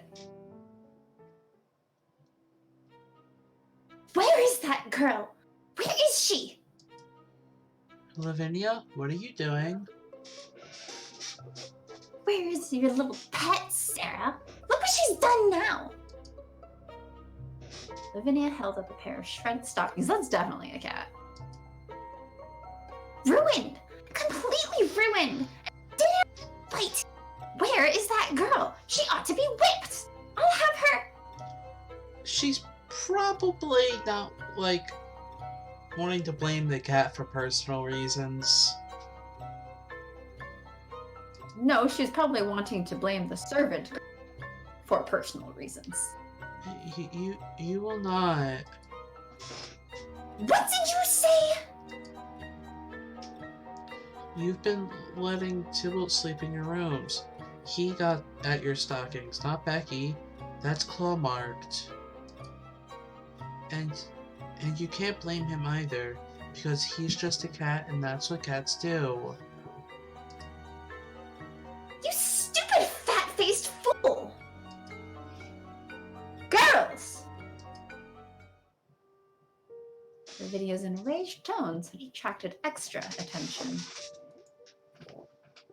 Lavinia, I am surprised at you! Shrieking and carrying on like a fishwife! What a way to behave! A fishwife? A fishwife. Is that like the wife of a mermaid or a wife of a salmon? A salmon. Uh. Maybe she's a tuna. You ought to follow Sarah's example. Sarah is always a model. You could learn a great deal from her. Didn't at the beginning she was saying the exact same thing about Lavinia? When Sarah was new, Yeah. Lavinia's head jerked as if she had been struck a blow. Slept child. The ruined stockings drifted, forgotten, numb. Yes. Mention.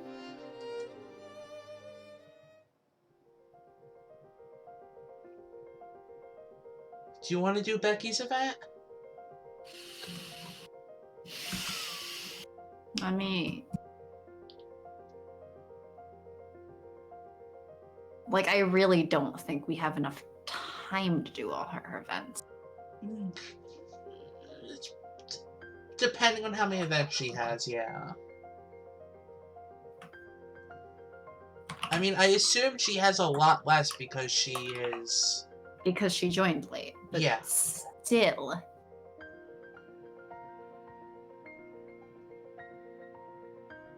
There are very few weeks left. Mm-hmm.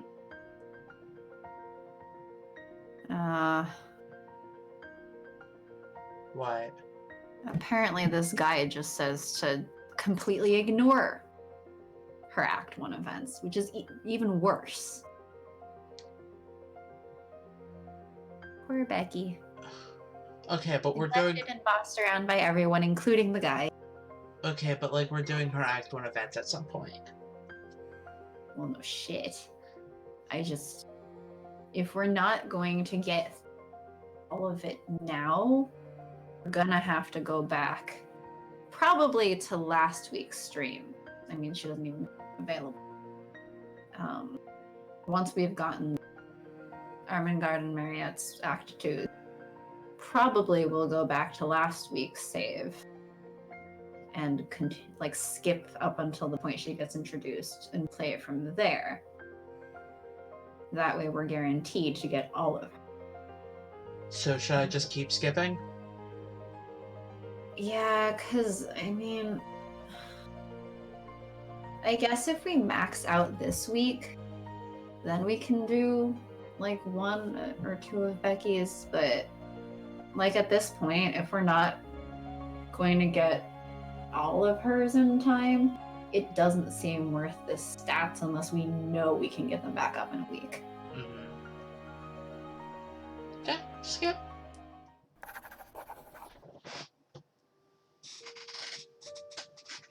As little Lottie walked past the classroom, which should by any rights be empty at such a time, she heard a most curious sound. The noise was faint enough that most ears might have overlooked it, but even in its quietness, it was a sound with which Lottie was intimately familiar. It was the sound of a girl crying.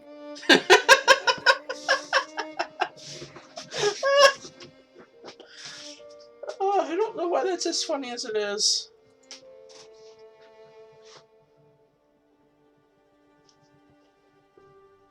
Because I read it in the bitchiest tone I could.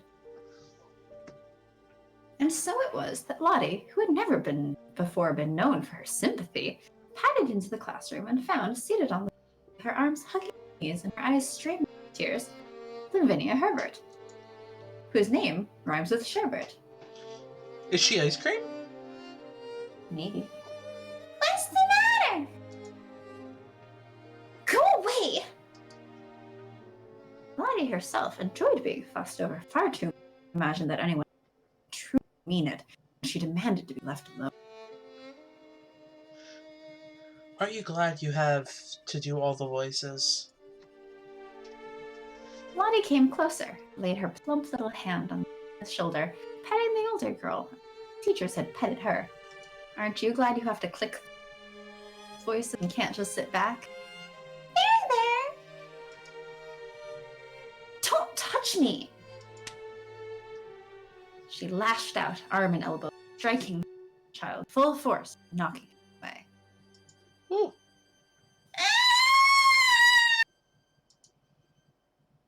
Caught off balance, Lottie twisted and fell hard upon her knee, skidding slightly on the floor as she landed.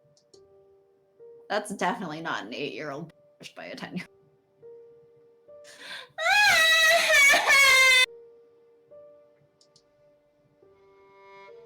Lavinia's tears had been quiet. Lottie's were anything but. Sarah was, at that time, in another room entirely, curled up in a window seat and enjoying a recently acquired book. Between one word and another, her concentration was disrupted by the sound of distant howling.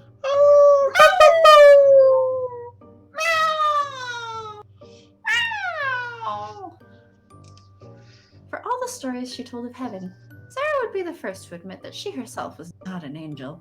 She felt obligated to leave her book and look after her adopted child, but she was not pleased about it. Thus, when she stomped into the classroom and found Lottie on the ground, nursing her reddened knee, and Lavinia standing over her, Sarah herself felt quite snappish and unreasonable. Stop this very minute, you crybaby! Stop this minute! I'm not a crybaby! I'm not!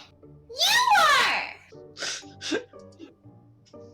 You nasty little spoiled thing! I should like to slap you!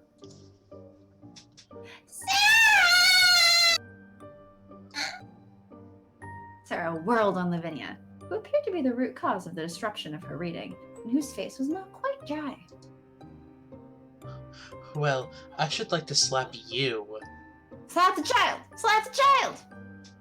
Immediately ashamed, she struggled to restrain herself. But I don't want to slap you. No, I do want to slap you. I should like to slap you, but I won't, because we are not like gutter children. Little gutter children. You're both old enough to know better. Yes, Your Royal Highness. We are princesses, I believe. At least one of us is. It stung. It stung more bitterly than either of them could have expected. For Sarah to hear her beloved fancy mocked in such a tone, she felt the blood rush up into her face and tingle in her ears. But she stopped herself. A princess did not fly into rages. It's true, sometimes I do pretend I'm a princess. I pretend I pretend I am a princess, so that I can try and behave like one. Dear me, how grand. I hope when you ascend the throne that you won't forget us. I won't.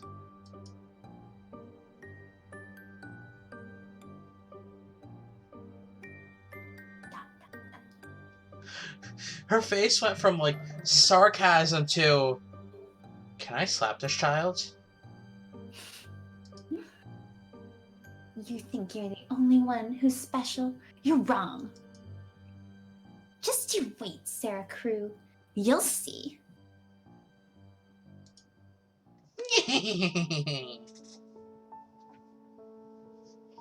Lavinia left the room, her neck stiff, her head high. Sarah, Mama! Hush, hush, laddie. It's alright. Never mind.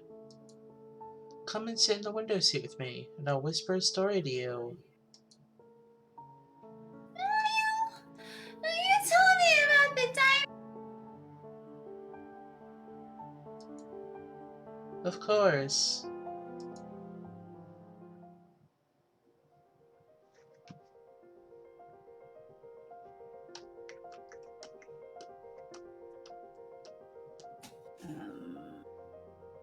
Interplay with toys? Exactly.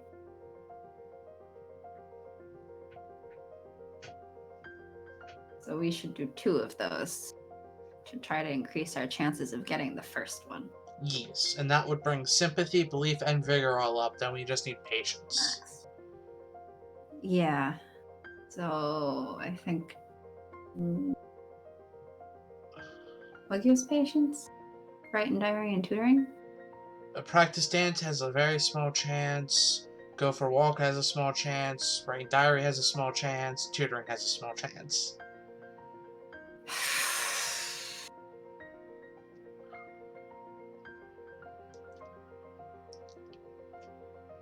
What was tutoring? And what's play with toys? Not. Okay. It would be writing diary or tutoring, probably. What if we do 2 writing diary and then just. This? Yes. Let me say it first. In case we don't get our top result for the first one, too. Ready? Yeah. Okay. There we go. Yay! And there we go. Great.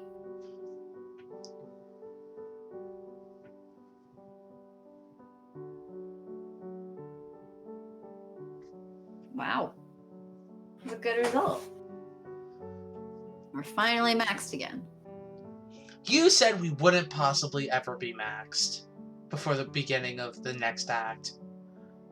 Well, because I'm really confused as to how Ermengarde has so few events when Mariette had so many. They have different amounts. Yeah, but they become available, like, not that far off from each other.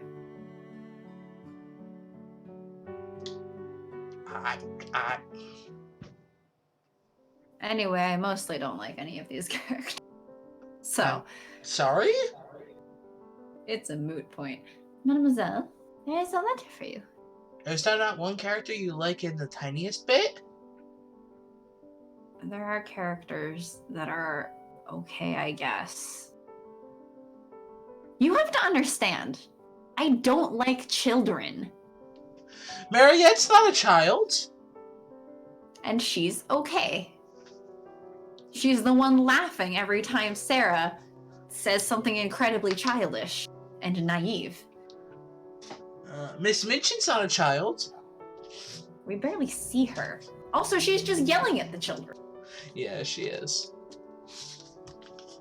All of their dialogue is like in a reference to the children. But I fundamentally don't really like children. So most of them are just kind of annoying. I'm You sorry. can't tell me that Lottie and Lavinia are not annoying. I mean, we are the people who constantly want to slap Lavinia every time she opens her mouth. Why did I end up with such annoying characters? I'm sorry. Oh, another letter from Papa. It does not seem so long at all since his last letter. A longer wait might make me feel quite lonely and neglected, or risk him fading from my thoughts. But this is just right. Wonder if he has explored the diamond caves yet. My dear little missus.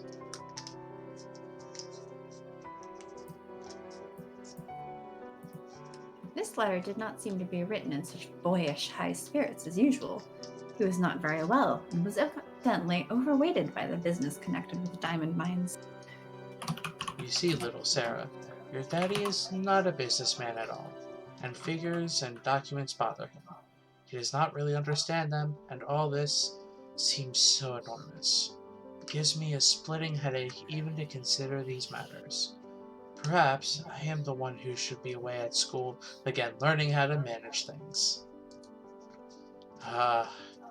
And if I was not feverish, I should not be awake through one half of each night, tossing about and spending the other half troublesome dreams.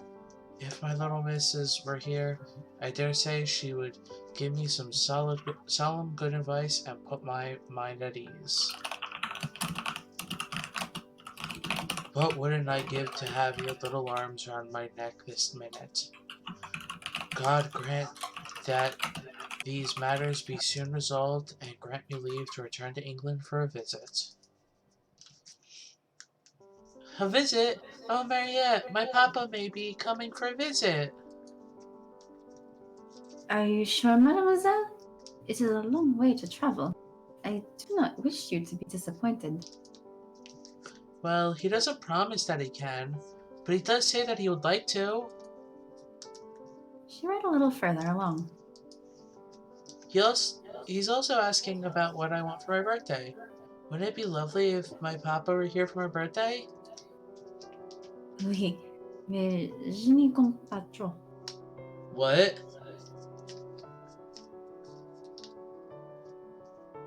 I think she is saying yes, but I wouldn't think too much of it. I know, I mustn't fasten my hopes on it, but it is a beautiful thing to believe. She looked down at the letter and smiled. Papa is asking if a doll will be an acceptable present. I told him I didn't want a lot of dolls, but he says a special doll might be a companion for Emily while I'm busy with classes.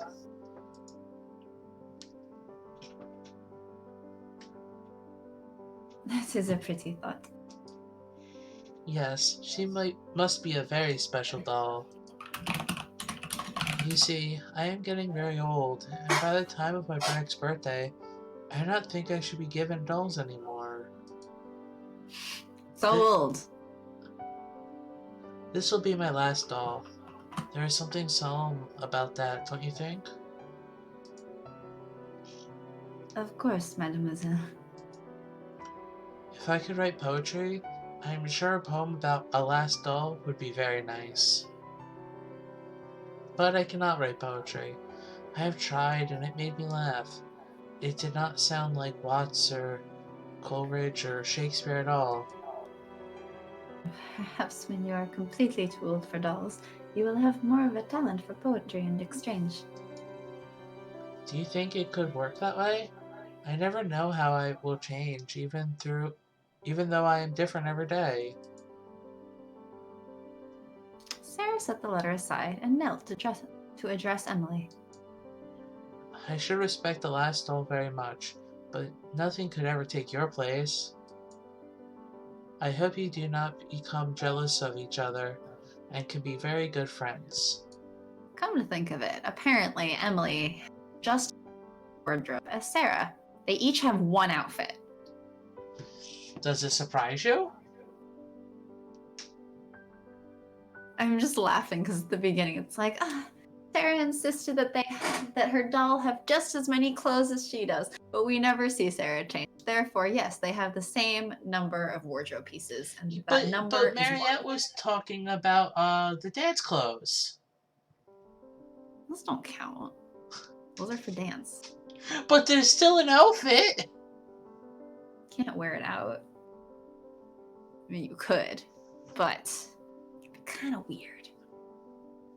I am sure they will. Skip? I guess we can do one. Are you sure? I don't know.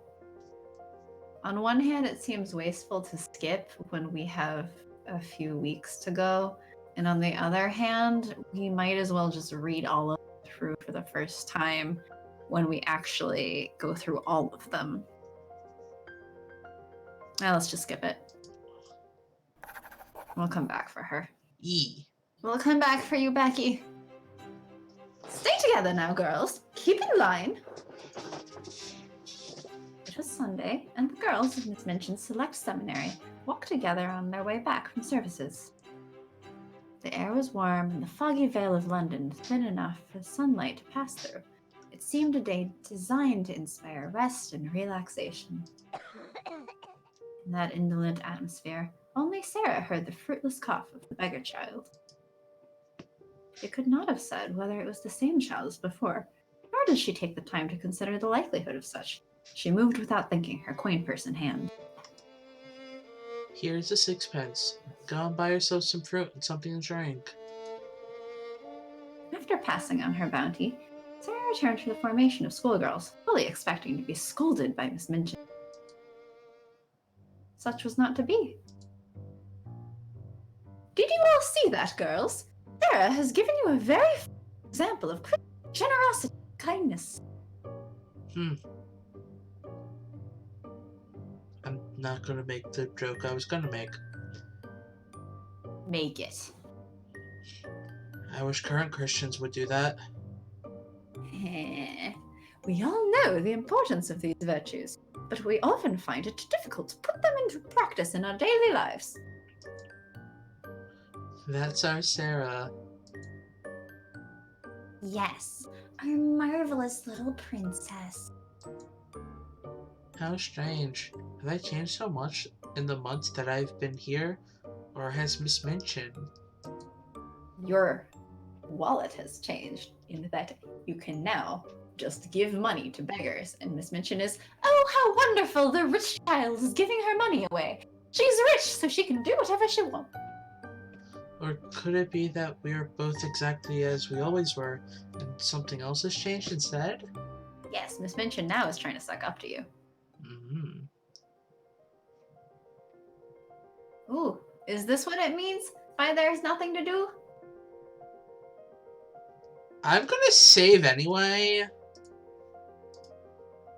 Will you get your achievement?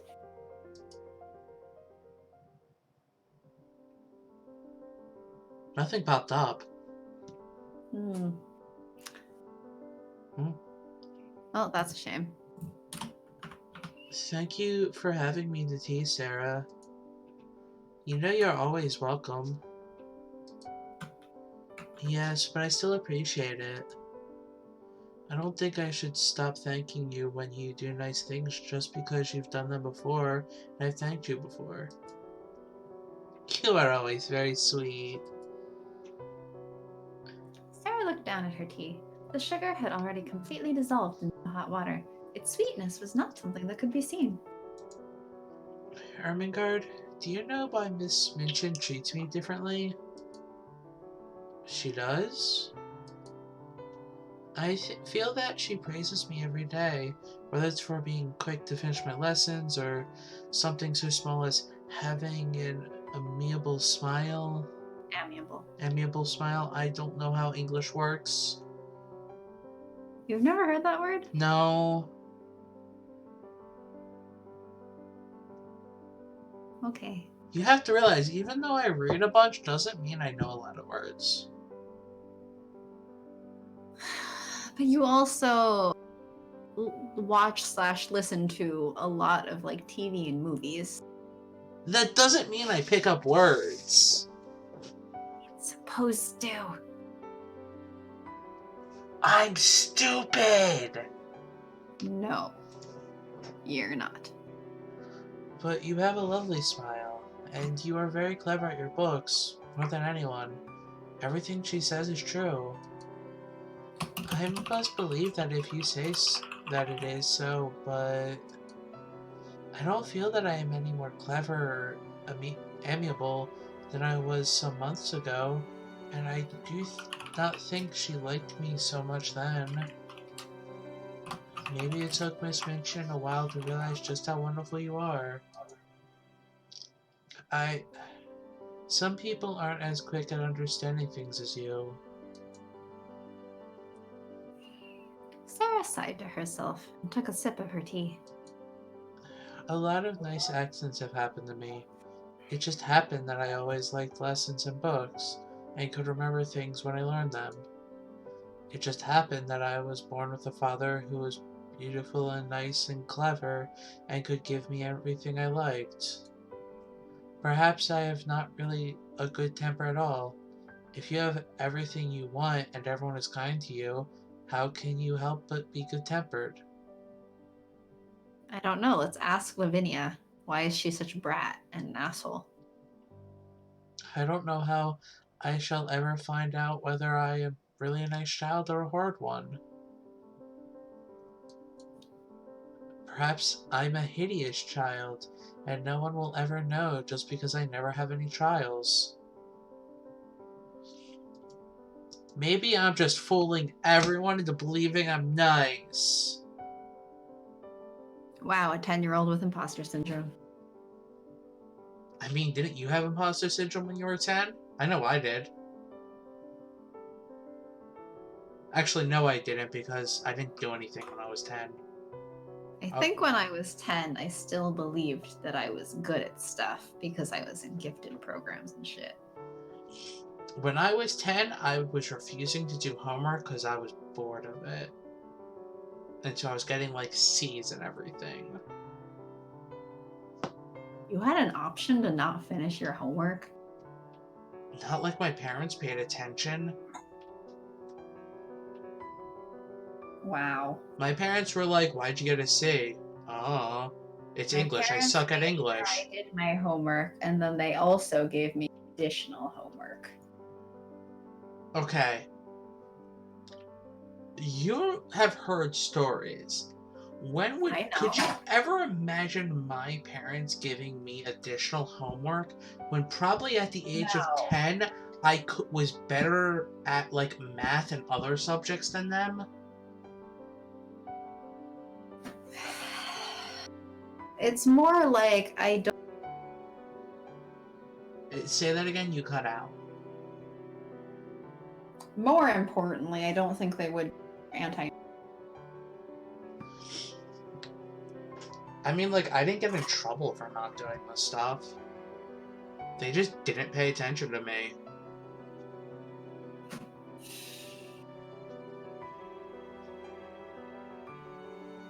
Anyway. Oh, I should go soon. Yeah. After this? Yeah. Lavinia has no trials, and she is hard enough. Sarah rubbed the end of her little nose reflectively as she thought the matter over. Well, perhaps that is because Lavinia is growing. Aren't we all growing? Lavinia is one of the eldest. I have heard it said that that age makes girls especially disagreeable, though I don't know why. I hope that I don't have to become angry all the time, only because of growing older. Oh, I'm certain that you won't. You are a kind friend. Okay. Is there a bad end for this game?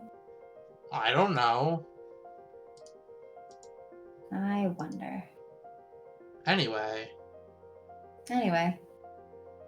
Thanks for watching. Okay, thanks. Bye. Bye. Yeah.